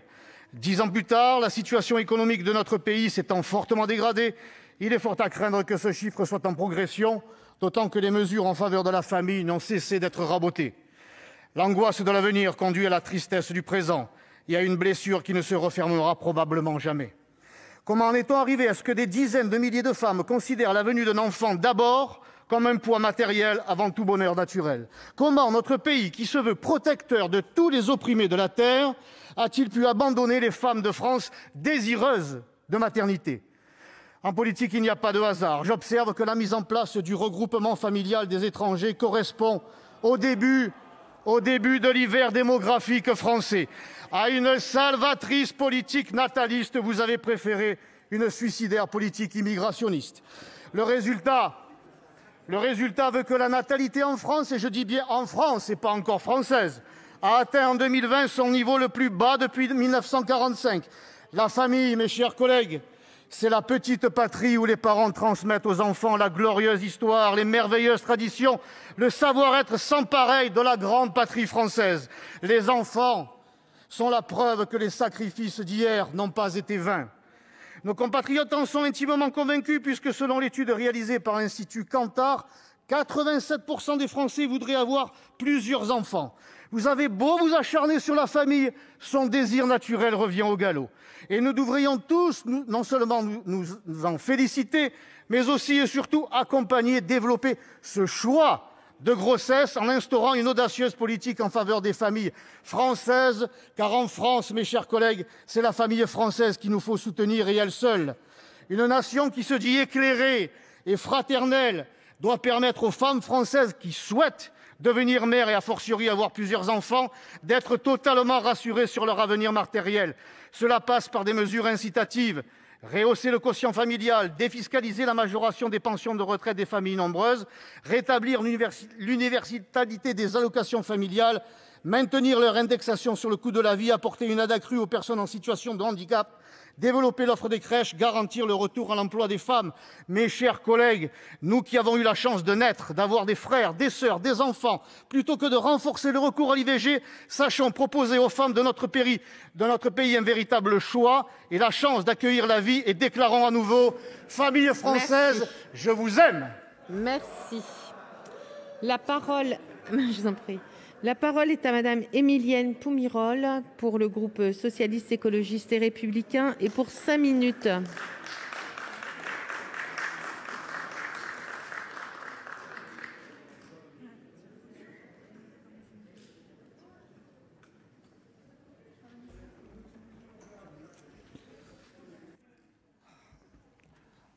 Madame la présidente, monsieur le ministre, madame la présidente de la commission, madame la rapporteure, mes chers collègues, je souhaiterais commencer mon propos par un simple rappel qui me semble nécessaire.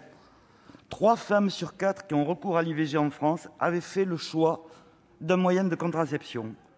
L'IVG n'est donc en rien une méthode contraceptive et n'est jamais un choix de facilité. En France, chaque année, environ 2000 femmes sont encore concernées par le dépassement du délai légal de 12 semaines de grossesse pour l'IVG. Ces femmes se retrouvent alors sans solution et sont confrontées à un choix nécessairement insatisfaisant: demander une IMG avec les difficultés que cela représente, poursuivre leur grossesse contre leur volonté ou se rendre à l'étranger pour pouvoir avorter, ce qui est possible, cela a été rappelé, dans plusieurs pays tels que l'Espagne, le Royaume-Uni ou les Pays-Bas, où les délais sont plus longs. Comment peut-on aujourd'hui nier la détresse de ces femmes et leur refuser ce droit fondamental ? Comment peut-on accepter que la protection de la santé de ces femmes revienne à nos voisins ? Il est de notre responsabilité, nous législateurs, de garantir le droit fondamental à l'IVG, de protéger la santé et la dignité de nos concitoyennes. On le sait et nul ne saurait le nier, une grossesse non désirée menée à son terme peut avoir des conséquences dramatiques tant pour la mère que pour l'enfant, mais aussi, et je tiens à le rappeler, pour l'ensemble de la famille, y compris les pères. Comme nous l'a rappelé le CCNE, qui a été consulté donc par M. le ministre de la Santé, l'allongement du délai de 2 semaines ne pose pas de problème d'éthique et n'entraîne pas non plus de risques supplémentaires de complications médicales pour les femmes. Aussi, face à ces constats, le groupe socialiste, écologiste et républicain soutient cette initiative. Il est également grand temps de supprimer la clause de conscience spécifique à l'IVG et d'enfin considérer ce droit et cet acte médical comme faisant partie intégrante de la vie et de la santé des femmes. Cela a été rappelé, si dès son adoption, les législateurs avaient inséré dans la loi Veil une clause de conscience permettant aux médecins et aux sages-femmes de disposer d'un droit de refus spécifique pour la réalisation d'une IVG, c'est bien parce qu'il s'agissait d'une loi de compromis, mais nous étions en 1975. Cette clause législative spécifique s'ajoute aujourd'hui à la clause de conscience générale des professionnels de santé qui revient au caractère réglementaire et qui leur permet de ne pas pratiquer tout acte médical. Sans apporter donc de liberté supplémentaire, cette disposition apparaît aujourd'hui comme une volonté de conserver un statut à part pour l'acte de l'IVG. Cela induit l'idée que l'IVG n'est pas un droit comme les autres et stigmatise l'acte et perpétue une forme de culpabilisation des femmes qui y recourent. Et ceci, mes chers collègues, est inadmissible. Nous vous demandons donc de voter pour la suppression de cette clause spécifique de conscience. Si l'allongement du délai de 15 jours permettra de mieux prendre en charge certaines femmes, il convient toutefois de rappeler que l'effectivité du droit à l'avortement repose avant tout sur la fluidité et l'efficacité du chemin pour y accéder. Aussi, l'obligation de réorientation par les professionnels de santé et de publication par les ARS de répertoires recensant les professionnels et les structures pratiquant l'IVG est primordiale afin de permettre à chaque femme d'exercer son droit à l'IVG. Cet ensemble de mesures portées par la présente proposition de loi représente donc une avancée importante dans la défense du droit à l'IVG et son effectivité. Mais ces mesures ne sauraient à elles seules suffire. Et j'insiste, elles doivent être intégrées à une amélioration globale du parcours d'IVG et à une véritable politique de santé sexuelle et reproductive. Une des questions essentielles que nous devons nous poser est celle de garantir un accès égalitaire à l'IVG pour toutes les femmes.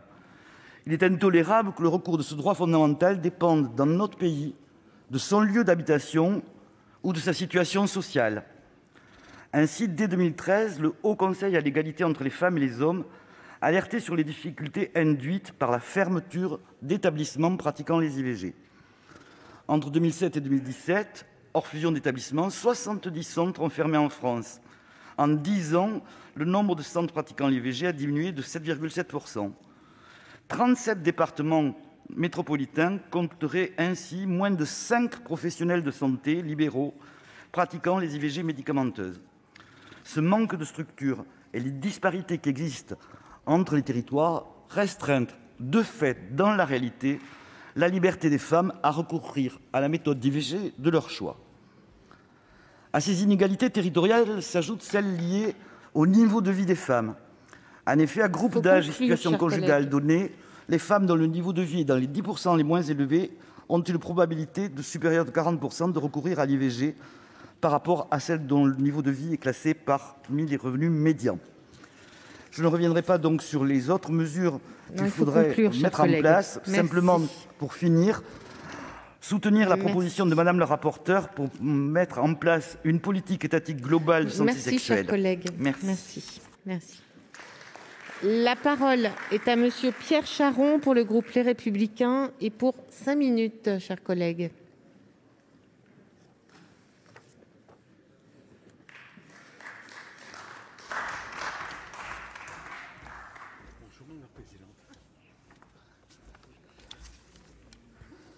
Madame la présidente, monsieur le ministre, madame la présidente de la commission, madame la rapporteure, mes chers collègues, toutes les femmes doivent pouvoir décider si elles souhaitent devenir mères ou non. La loi Veil était indispensable et elle a atteint ses objectifs. Permettre un accès à l'avortement dans la période de crise sanitaire que nous traversons est un droit que nous devons préserver et garantir à chaque femme. Mais doit-on répondre à la crise sanitaire par un allongement des délais d'IVG ? Chaque année, des femmes seraient obligées de se rendre à l'étranger parce qu'elles dépasseraient le délai légal. Aucun rapport, aucune étude ou analyse fiable sur ces chiffres n'est disponible, mais il existe tout de même. L'allongement du délai légal est avant tout l'aveu d'un échec collectif d'une politique sanitaire conduite depuis de nombreuses années en matière d'avortement. D'après les chiffres du ministère des Solidarités et de la Santé, le nombre d'IVG en France a atteint son niveau le plus haut depuis 30 ans. En 2019, la France enregistre 232 000 IVG. Ce constat est accablant, d'autant plus qu'il convient de le comparer avec les autres pays européens. Selon l'Institut européen de bioéthique, le taux de recours à l'avortement est de 15,6 pour 1000 en France, 10 en Espagne, 11 au Danemark, 8 aux Pays-Bas, 5 en Italie et 4,4 en Allemagne.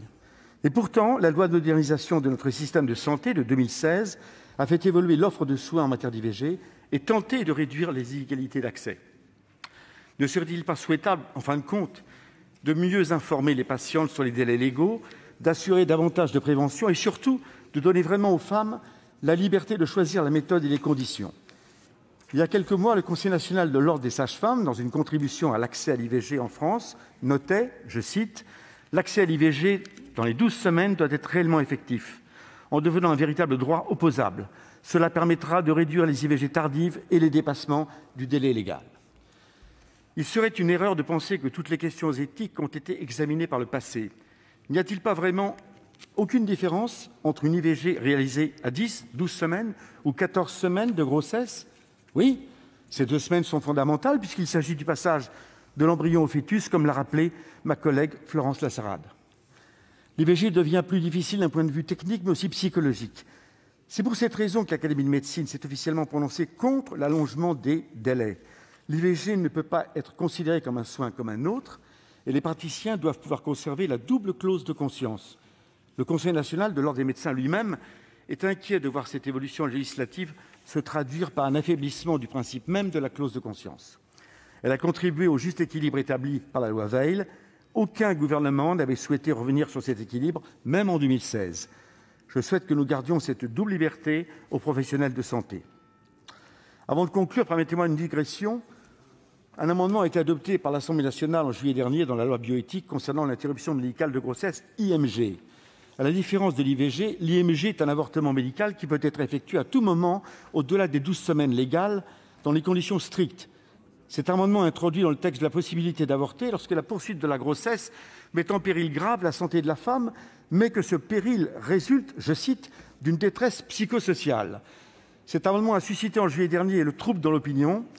L'idée qu'un avortement puisse avoir lieu jusqu'à 9 mois sur ce fondement est insupportable, puisqu'il porte atteinte à la dignité et au respect de l'être humain, et je vous fais grâce des techniques qui devraient être employées pour procéder à cette IMG. Cet amendement a d'ailleurs été adopté en dépit d'un avis défavorable du rapporteur, qui s'interrogeait en séance, comme le secrétaire d'État, M. Taquet, sur la difficulté de décrire la détresse psychosociale d'une femme. Je souhaite que nous puissions revenir sur cet amendement inutile, dangereux et, j'ose le dire, honteux. Je crois que nous sommes en train d'assister dans notre pays à une dérive dans notre pratique des IVG. Il faut que nous trouvions ensemble les moyens de réduire le nombre d'IVG pratiqués en France, qui est l'un des plus élevés d'Europe, comme je l'ai rappelé tout à l'heure. Pour l'ensemble de ces raisons, je voterai la question préalable. Je vous remercie. Merci. La parole est à Monsieur Bernard Jomier pour le groupe socialiste, écologiste et républicain et pour 4 minutes, chers collègues.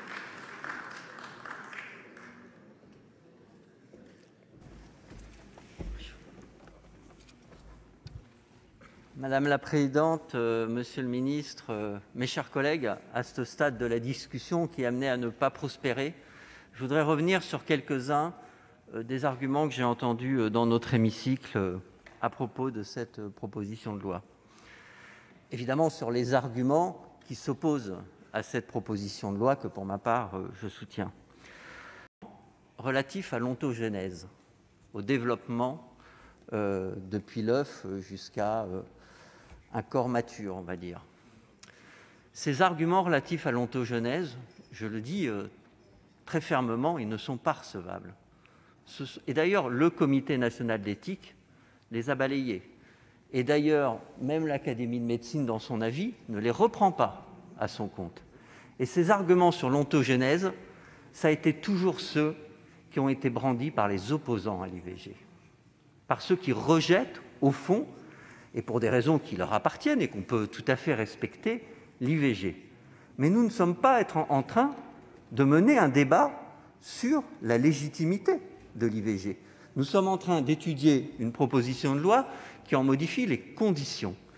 Et donc, ces arguments-là, non, ils ne sont pas recevables. Ceux sur l'éthique.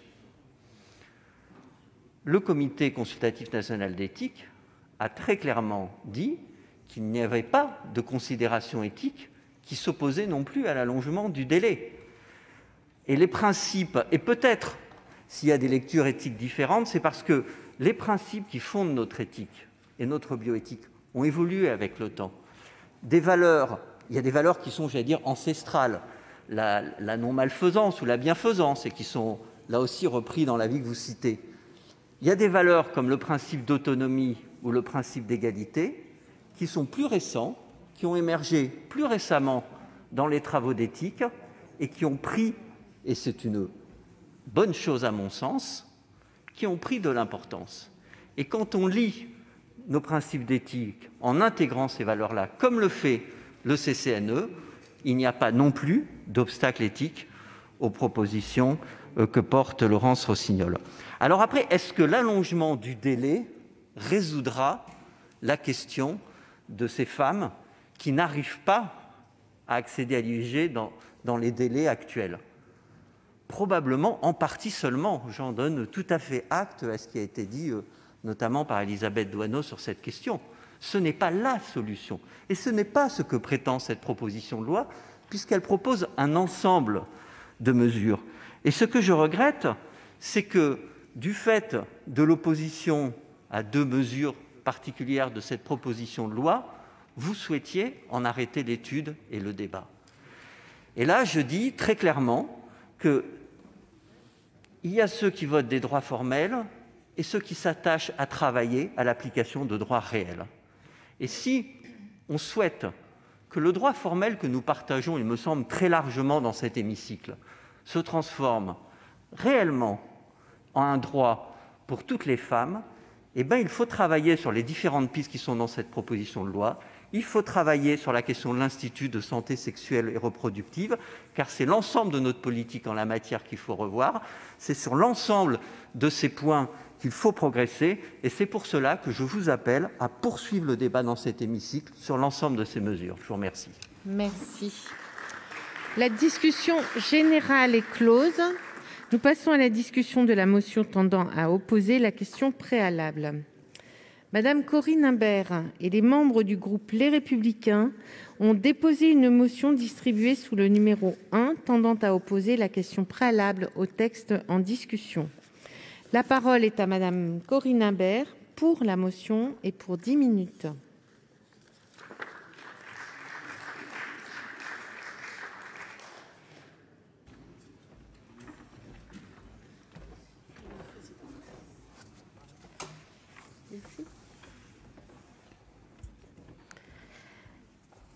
Madame la présidente, monsieur le ministre, madame la présidente de la commission des affaires sociales, madame la rapporteure, mes chers collègues, nous venons d'entendre la discussion générale concernant la proposition de loi visant à renforcer le droit à l'avortement. Comme l'ont rappelé mes collègues, cette proposition de loi issue de l'Assemblée nationale affiche plusieurs objectifs qui ont été rappelés, parmi lesquels allonger le délai légal d'accès à l'interruption volontaire de grossesse de 12 à 14 semaines de grossesse, soit 16 semaines d'aménorrhée, supprimer la double clause de conscience spécifique à l'IVG, étendre la compétence des sages-femmes en matière d'IVG en leur permettant de pratiquer les interruptions volontaires de grossesse par voie chirurgicale jusqu'à la 10e semaine de grossesse, ou encore supprimer le délai de réflexion de 2 jours pour confirmer une demande d'IVG en cas d'entretien psychosocial préalable. Cette proposition de loi souhaite répondre à des situations dont tout le monde reconnaît qu'elles sont limitées en nombre, puisque ce sont plus de 230 000 interruptions volontaires de grossesse qui ont été réalisées en France en 2019, représentant environ une grossesse sur 4, alors que, selon le CCNE, 1 500 à 2 000 femmes auraient été contraintes de partir à l'étranger pour avorter. Mais ce sont donc aussi 95 % de femmes qui ont recours à l'IVG en France avant la 10e semaine de grossesse. Ne croyez pas, mes chers collègues, que l'adoption de cette proposition de loi lèverait les difficultés que peuvent rencontrer certaines femmes et que vous avez été nombreux et nombreuses à évoquer à cette tribune. Parmi les points de vigilance, force est de constater que le nombre d'établissements de santé pratiquant l'IVG s'est réduit depuis 20 ans. La question des moyens reste entière, car elle conduirait, en cas de moyens insuffisants, à des délais trop longs de prise en charge. Le nombre important d'IVG dans notre pays est la preuve que c'est un droit fondamental pour beaucoup de femmes, mais il doit aussi nous interroger sur le déficit d'information, notamment au milieu scolaire, mais pas seulement, puisque la majorité des femmes qui ont recours à l'IVG ont entre 19 et 29 ans. De manière à lever toute ambiguïté concernant les intentions de cette motion que je défends, tendant à opposer la question préalable et que je présente au nom du groupe Les Républicains, je tiens à rappeler et à réaffirmer que cette proposition de loi n'a pas vocation à opposer les pros et les anti-avortements, et je salue le débat apaisé que nous avons eu en commission. La position que nous défendons sur ce texte en proposant cette motion ne doit en aucun cas être perçue ou interprétée comme une remise en cause, bien sûr, de la loi Veil, bien au contraire, loi à laquelle nous sommes très attachés et dont nous avons célébré ce 17 janvier le 46e anniversaire de la promulgation. Aussi, je m'attarderai uniquement sur ce texte, sur ce qu'il contient et sur ce qu'il modifie par rapport au droit existant.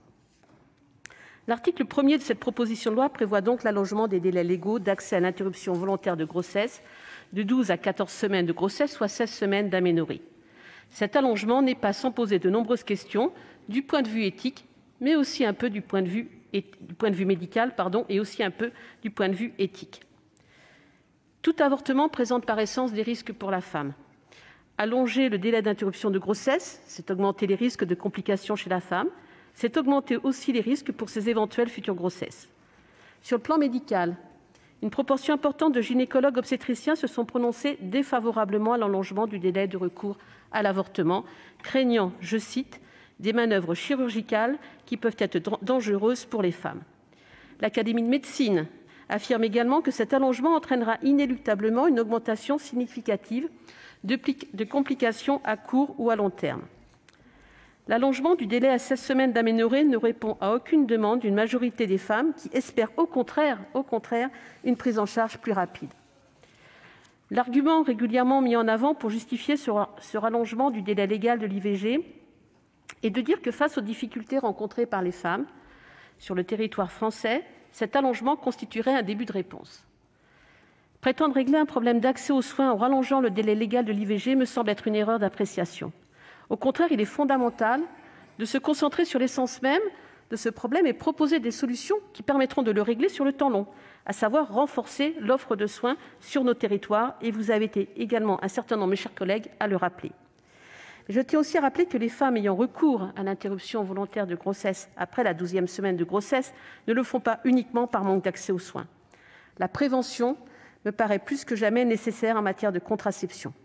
Aussi, il est fondamental que les différents acteurs de terrain renforcent la prévention en sensibilisant de manière accrue les jeunes dans le cadre scolaire, mais également avec les professionnels de santé ou dans le cadre d'associations dédiées afin de toucher un public plus large. et j'allais dire filles et garçons. Une meilleure prévention, une meilleure information et des moyens pour offrir une réponse de quelques jours à la femme qui souhaite avorter, parce que l'IVG est une urgence, tels sont les enjeux qui sont aussi devant nous.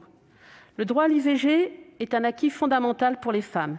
À nous de répondre à ces enjeux pour que ce droit puisse s'exercer pour toutes les femmes, plutôt que d'allonger un délai. La deuxième mesure importante de ce texte vise à supprimer la double clause de conscience spécifique à l'IVG. Comme rappelé dans les interventions précédentes, cette clause fait partie du texte originel défendu par Simone Veil et permet à tout médecin de refuser de pratiquer une interruption volontaire de grossesse pour des raisons morales et vient s'ajouter à la clause de conscience générale dont dispose le corps médical. D'une part, le Comité consultatif national d'éthique, dans son opinion du 11 décembre dernier, en réponse à la saisine du ministre des Solidarités et de la Santé, rappelle, je cite, que la pratique d'une IVG ne peut être considérée comme un acte médical ordinaire et que la clause de conscience spécifique prévue par l'article L. 2212-8 du Code de la santé publique en souligne la singularité. Le CCNE est donc favorable au maintien de la clause de conscience spécifique. D'autre part, il est probable que le rallongement de 2 semaines conduirait un certain nombre de praticiens à refuser de pratiquer une interruption volontaire de grossesse. À ceux qui avanceront que cette clause était une clause de compromis permettant à Simone Veil de faire voter sa loi, acceptons qu'en 2021, cela reste un compromis, car encore une fois, l'IVG n'est pas un acte médical ordinaire, encore moins à 16 semaines d'aménorrhée. L'article 1er bis de la présente proposition de loi étend la compétence des sages-femmes en matière d'interruption volontaire de grossesse, en leur permettant également de pratiquer les IVG par voie chirurgicale jusqu'à la 10e semaine de grossesse. Je tiens à rappeler simplement que la loi de financement de la sécurité sociale pour 2021 a acté la mise en place d'une expérimentation pour une durée de 3 ans visant à permettre aux sages-femmes de pratiquer les IVG instrumentales en établissement de santé, sans limite de délai, moyennant une formation complémentaire obligatoire. Même si je n'ignore pas que la proposition de loi a été votée avant l'adoption de la loi de financement de la sécurité sociale à l'Assemblée nationale, en raison de l'importance d'une telle décision, cette phase d'expérimentation nous paraît plus sage et plus adaptée. Enfin, ce texte entend supprimer le délai de réflexion de 2 jours pour confirmer une demande d'IVG en cas d'entretien psychosocial préalable. Encore une fois, l'avortement n'est pas une décision facile. Cette décision marque les femmes qui ont recours. S'il est un droit fondamental pour toutes les femmes de notre pays, il est nécessaire de conserver ce délai. Dans son discours à l'Assemblée nationale, Simone Veil affirmait, je cite, « Aucune femme ne recourt de gaieté de cœur à l'avortement. Il suffit d'écouter les femmes. C'est toujours un drame et cela restera toujours un drame. » 46 ans après, ces propos font toujours écho. Écouter les femmes, leur faire confiance, mieux les accompagner est un défi qui nous concerne tous. C'est un défi, me semble-t-il, plus ambitieux que d'allonger de 2 semaines le délai légal d'accès à l'IVG. Par le vote de cette motion tendant à opposer la question préalable, le groupe Les Républicains entend ainsi rappeler son attachement au droit existant. Ce point d'équilibre, fruit de la concertation et du débat, doit être protégé afin de ne pas dénaturer ce qui fait l'essence même du droit à l'avortement, une exception, un ultime recours pour des situations sans issue. Parce que des améliorations peuvent être apportées à la question de la prise en charge des femmes souhaitant une IVG dans notre pays par le simple respect de la loi en vigueur, le groupe Les Républicains vous propose donc d'adopter la motion tendant à opposer la question préalable. Je vous remercie. Merci. La parole est à Madame Michèle Meunier, contre la motion et pour 10 minutes.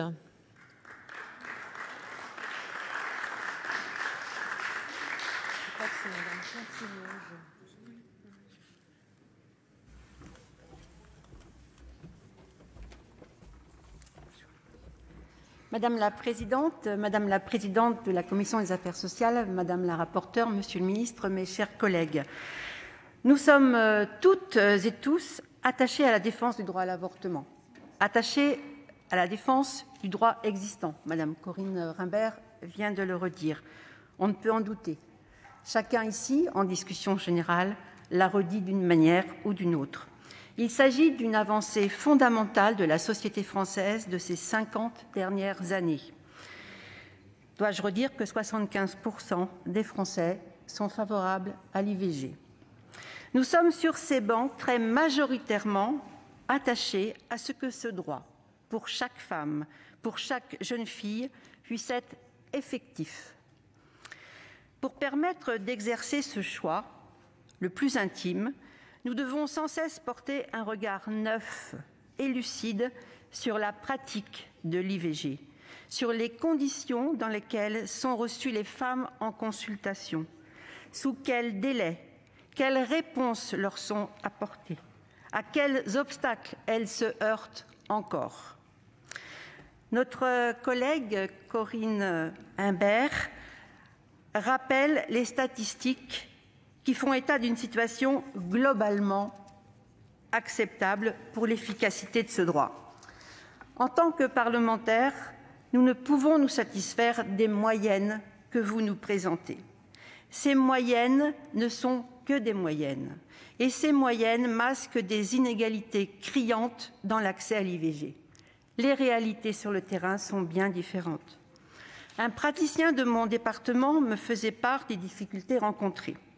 Le délai entre la prise de rendez-vous et le rendez-vous proprement dit avec le ou la gynécologue est de 3 à 5 jours à Nantes, mais de 4 semaines à Paris. 4 semaines à Paris, c'est inacceptable. Sur le deuxième argument, Madame Imbert et le groupe des Républicains sur lequel vous vous appuyez pour présenter cette motion de rejet préalable, c'est l'argument des sages-femmes et de leur exercice professionnel. Vous rappelez justement que l'expérimentation a été votée dans la loi de financement de sécurité sociale de 2021. Eh bien justement, permettons à ces professionnels formés et volontaires d'offrir aux femmes un véritable choix tout en réduisant les inégalités d'accès à l'IVG. Madame la sénatrice Corinne Imbert nous a dit ce matin en commission des affaires sociales, et vous venez de le redire, chers collègues, ne pas vouloir avoir de vision manichéenne sur le sujet. C'est vrai que ce n'est pas une proposition de loi qui nous fait prendre position pour ou contre l'avortement. Soit, mais c'est bien pour cette raison que nous devons poursuivre l'objectif de donner consistance à ce droit existant, hérité des combats de nos mères, de nos sœurs et des engagements politiques de nos aînés. Nous avons été plusieurs à citer Simone Veil et Gisèle Halimi. Cette PPL donc renforce les droits de l'IVG. Et cet objectif, nous le remplirons par l'acceptation du débat et non en fuyant la réalité comme vous voulez le faire en ce moment, courant en vain derrière la frange la plus conservatrice, pour ne pas dire réactionnaire, de votre électorat. Le sens de cette proposition de loi est de débattre des conditions actuelles de l'exercice du droit à l'IVG et de convenir à des améliorations et des aménagements. Mes chers collègues, débattons, discutons, c'est bien dans notre droit fondamental et notre devoir, notre rôle de parlementaire ici. Donc pour toutes ces raisons, le groupe socialiste, écologiste et républicain votera contre cette motion de rejet préalable de cette proposition de loi. Je vous remercie. Merci. Quel est l'avis de la commission, Madame la rapporteure? Pas entendu. L'avis de la commission. C'est moi, Madame la Présidente. Oui, la commission a donné un avis favorable à la motion. Quel est l'avis du gouvernement, Madame la rapporteure?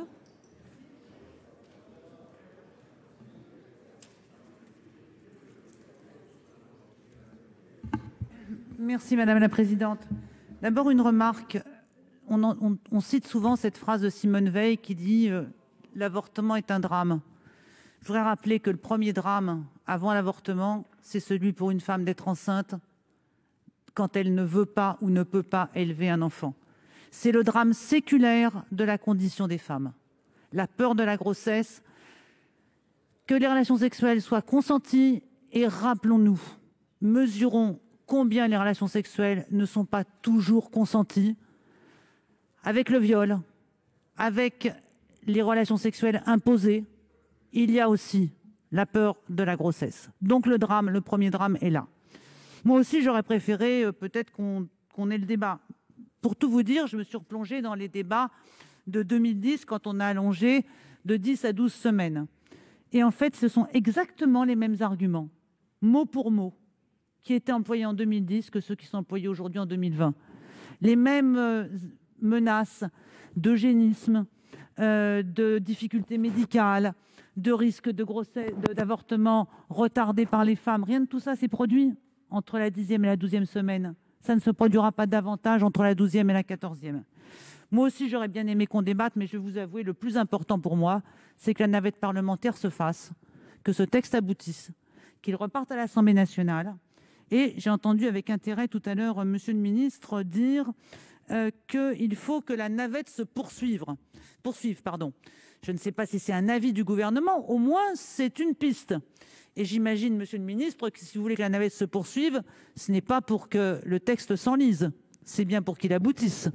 Et donc maintenant, nous allons attendre qu'à l'Assemblée nationale, un groupe inscrive cette proposition de loi dans sa niche. Et j'espère que le gouvernement convoquera ensuite une commission mixte paritaire pour permettre que les propositions de ce texte soient un droit nouveau, effectif et garanti pour les femmes.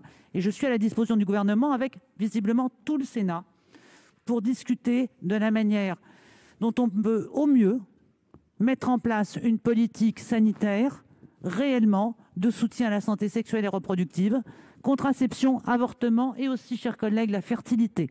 Ces trois sujets-là peuvent être abordés dans une politique qui est pour le moment un angle mort de la politique sanitaire. Merci. Quel est l'avis du gouvernement ? Monsieur le ministre. Très brièvement, merci Madame la Présidente, Mesdames et Messieurs les sénateurs. Ça a été évoqué par un certain nombre d'entre vous. Je me permets de rebondir sur la question de l'éducation à la sexualité. Vous dire que le ministre de l'Éducation nationale, Jean-Michel Blanquer, Elisabeth Moreno, ministre à l'égalité entre les femmes et les hommes, et moi-même avons missionné les inspections pour faire un état des lieux de ce qu'il en était à cet égard, dans le cadre d'une réflexion d'ailleurs plus globale et d'actualité sur la question de la sensibilisation des enfants aux violences et notamment aux violences sexuelles. Sur la question de cette motion préalable, Madame la Présidente, je l'ai dit lors de ma déclaration générale, effectivement le gouvernement, comme l'a rappelé la rapporteure, regrette que le débat ne puisse pas se poursuivre. Je laisserai néanmoins aux parlementaires le choix en sagesse de décider ce qu'il doit en être. Merci. Madame Havet, pour explication de vote. Merci Madame la Présidente. Madame la Présidente, Monsieur le Ministre, mes chers collègues, la discussion générale a donc eu lieu. Si la motion tendant à opposer la question préalable est adoptée, alors fin du débat. La question préalable, c'est quoi ? Je suis une parlementaire nouvellement élue, donc j'ai regardé avec attention. C'est la procédure par laquelle une assemblée décide qu'il n'y a pas lieu d'engager la discussion du texte soumis à son examen du fait d'un motif d'opposition qui rendrait inutile toute délibération au fond. D'accord. Donc je lis les dispositions du texte et je m'attends à trouver des sujets superfétatoires empêchant une discussion utile.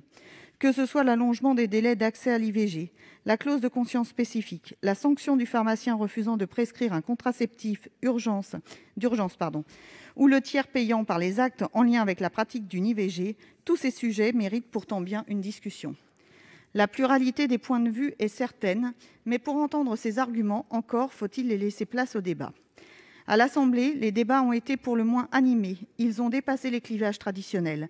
L'initiative de cette proposition est d'ailleurs, me semble-t-il, transpartisane. J'entends sans cesse que le gouvernement ne respecterait pas le Parlement. Il légifère trop par ordonnance. Je ne reviens pas ici sur les mesures prises par d'autres gouvernements européens, de gauche et de droite, sur la prorogation des états d'urgence par exemple, qui vont plus loin que la France à ce niveau. Ce n'est pas le sujet. Mais quand la navette parlementaire, je dirais classique, a lieu, on ne discute donc pas des mesures. Ma question est la suivante. Est-ce que le Parlement se respecte toujours lui-même, alors que chaque année, entre 1 000 et 4 000 femmes hors délai partiraient avorter à l'étranger? N'en parlons pas, sérieusement. Une motion avait été déposée en deuxième lecture du PLFSS, du PLF également, qu'il est dommage de voir que notre Assemblée se limite de plus en plus. Ici, dès la première lecture, le rejet. Cette motion est une attaque au bicamérisme. Elle permet que seule l'Assemblée nationale donne un avis sur un choix concernant la moitié des Français. Notre groupe votera contre cette motion, car nous défendons le bicamérisme. Nous croyons dans le rôle de débat et surtout bien qu'au sein même du groupe des avis divergent existent sur le fond. Nous sommes certains que ces sujets méritent toute notre attention. Merci de m'avoir écouté. Merci. Madame Poncet-Monge.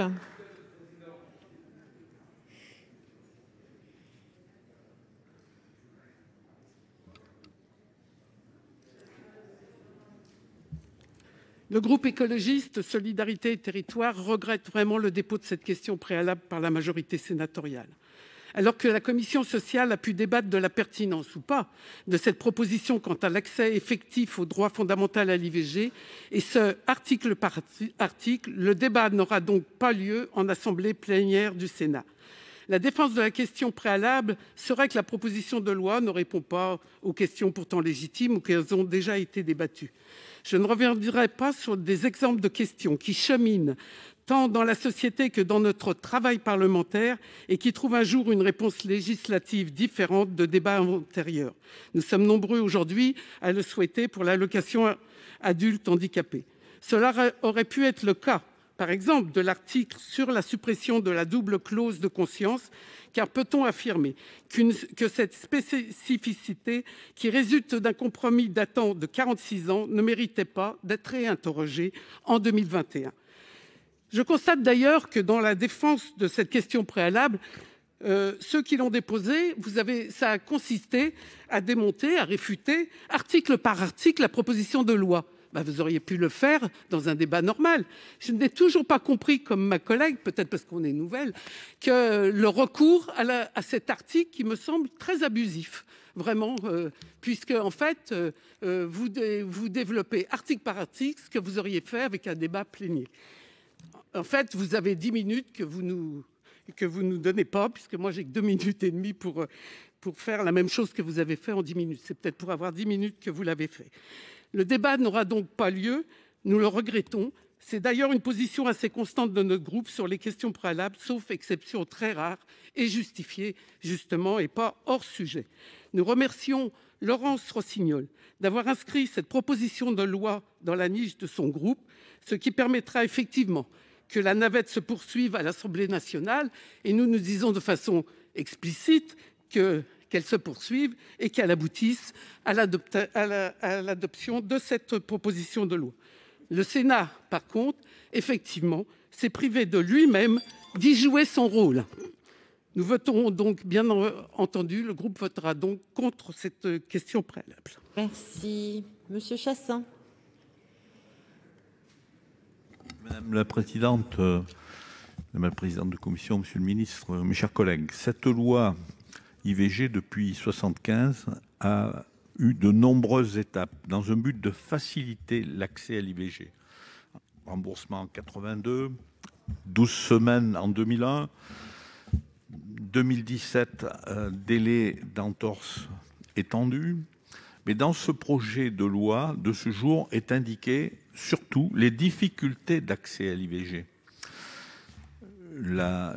Les 7 jours après la demande, les difficultés de trouver des informations et des interlocuteurs compétents, difficulté de connaître les praticiens qui acceptent de faire l'IVG, beaucoup d'appels au planning, ça a été dit dans la loi, pour avoir un respect de la loi. Donc, en fait, dans cette PPL, vous énumérez les carences pour prendre en charge donc l'IVG.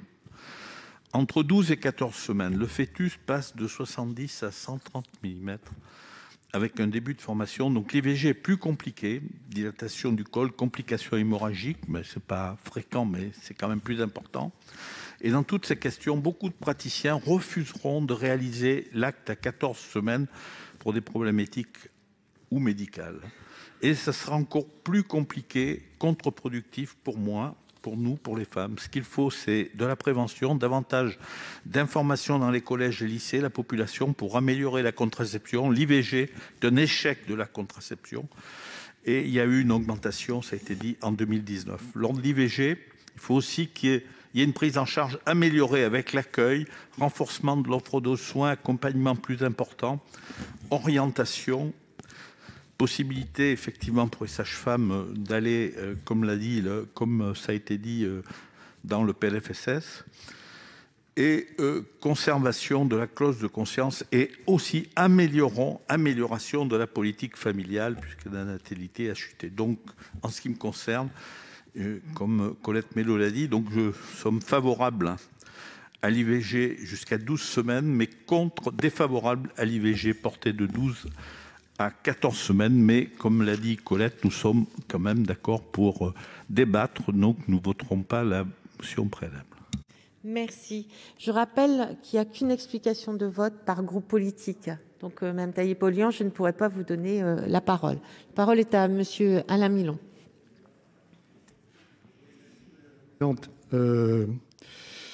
La question de l'allongement du délai d'IVG de 12 à 14 semaines s'est en fait passée de 14 semaines d'aménorrhée à 16 semaines d'aménorrhée.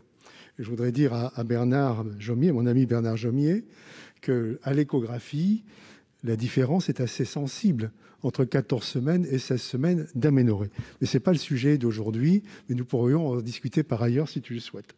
Mais je pense que cette proposition de loi n'est pas de nature, en fait, à apporter, je l'ai dit à Mme Rossignol, une réponse satisfaisante aux problèmes réels que rencontrent les femmes dans leur démarche. Cette proposition de loi ne répondra pas, en particulier, elle ne supprimera pas les disparités importantes de l'offre de soins selon les territoires. Elle n'améliorera pas, elle n'améliore en rien l'accès et la rapidité du premier rendez-vous et les délais d'attente dans les territoires dont l'offre orthogénique est insuffisante. Elle ne corrige pas l'insuffisance d'information des femmes à l'origine des délais et d'une errance inacceptable lorsque la clause de conscience est invoquée sans l'associer à l'orientation et à l'accompagnement indispensable requis. Elle n'offrira pas une meilleure information pour le choix éclairé des femmes entre IVG médicamenteuse et IVG instrumentale. Elle n'apporte pas les moyens nécessaires au développement et à la facilitation des IVG médicamenteuses ambulatoires précoces dans les centres de santé, de planning familial, en veillant à leur proximité. Elle ne résout pas les difficultés de plus de la moitié des femmes qui ont recours à une IVG à l'étranger. Donc, avant de changer la loi, il convient toujours de s'assurer que tout a été fait pour l'appliquer. Or, ce n'est pas le cas. Car modifier la loi a conduit à ignorer ou à masquer les carences en ressources humaines, les défaillances organisationnelles et fonctionnelles dans de nombreux territoires. On ne peut, dans ces conditions, exclure que modifier la loi telle qu'elle est voulue par cette proposition de loi sans s'attaquer aux racines du problème responsable de sa non-application pourrait avoir un effet contre-productif, et je rejoins Daniel Chassaing sur le sujet, en raison des réticences exprimées par certains praticiens impliqués en orthogénie. C'est pourquoi je voterai cette question préalable. Merci. Madame Laurence Cohen. Merci, Madame la Présidente. Je trouve qu'il y a un paradoxe quand mes collègues énumèrent le fait que cette proposition de loi, ne va pas régler tous les problèmes de carence de la médecine d'une manière générale et de notre système de santé. Parce que ce qui vient d'être énuméré par notre collègue Alain Milon, c'est effectivement ce que nous dénonçons au niveau du groupe communiste, républicain, citoyen, écologiste, sur une casse depuis des années de notre système de santé publique. Et ça touche tous les secteurs, tous les domaines, et on le vit cruellement au niveau de la pandémie. Alors chiche, mes chers collègues, ça veut dire qu'on va avoir une majorité ici dans l'hémicycle pour changer et pour voter enfin un Ondam à la hauteur des enjeux et pour satisfaire les revendications des professionnels et permettre d'améliorer sur tout le territoire l'offre de soins. C'est ça qui est posé aujourd'hui. Pourquoi être plus exigeant au niveau de l'acte de l'avortement avec cette proposition de loi qui demande le prolongement du délai de 12 à 14 semaines, alors que vous avez moins d'exigences par ailleurs sur les autres lois que vous votez ? C'est là le paradoxe et c'est ce que nous dénonçons. Oui, il y a un problème au niveau de notre système de santé. Oui, il faut plus de moyens. Il faut arrêter de fermer les services et il faut arrêter de fermer les centres d'interruption volontaire de grossesse. Et oui, il faut respecter les professionnels de santé. Et respecter les professionnels de santé, c'est reconnaître leur savoir-faire notamment au niveau de la rémunération, mais c'est aussi reconnaître aux sages-femmes leurs compétences et donc ne pas se contenter seulement de dire « Ah oui, les sages-femmes sont compétentes », mais effectivement leur octroyer un droit réel à pratiquer les interruptions volontaires de grossesse par voie instrumentale. Donc voilà, c'est ça le paradoxe, mes chers collègues. Et puis, bon, j'entends bien que l'allongement du délai de 12 à 14 semaines pose un problème à certains et à certaines éthiques, voire médicales. Mais alors, il y a une chose que je ne comprends pas. Comment se fait-il que d'autres pays, et notamment dans plusieurs pays européens, ce délai dépasse 12 semaines, ça peut même atteindre 24 semaines pour l'Angleterre et les Pays-Bas, sans que visiblement ça mette en danger les femmes. Donc moi je pense qu'aujourd'hui, au niveau du Sénat, il aurait été important que nous votions cette proposition de loi qui est un pas en avant pour conforter un droit fondamental des femmes, le droit de pouvoir maîtriser leur fécondité. Merci. Je vais consulter le Sénat sur la motion tendant à opposer la question préalable. Je rappelle que l'adoption de cette motion entraînerait le rejet du texte en discussion. Alors, j'ai été saisie d'une demande de scrutin public par le groupe Les Républicains sur la motion tendant à opposer la question préalable. Je vous rappelle que l'avis de la commission est favorable, l'avis du Gouvernement est sagesse. Il va être procédé donc au scrutin public dans les conditions fixées par l'article 56 du règlement. Le scrutin est ouvert.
Plus personne ne demande à voter. Le scrutin est clos.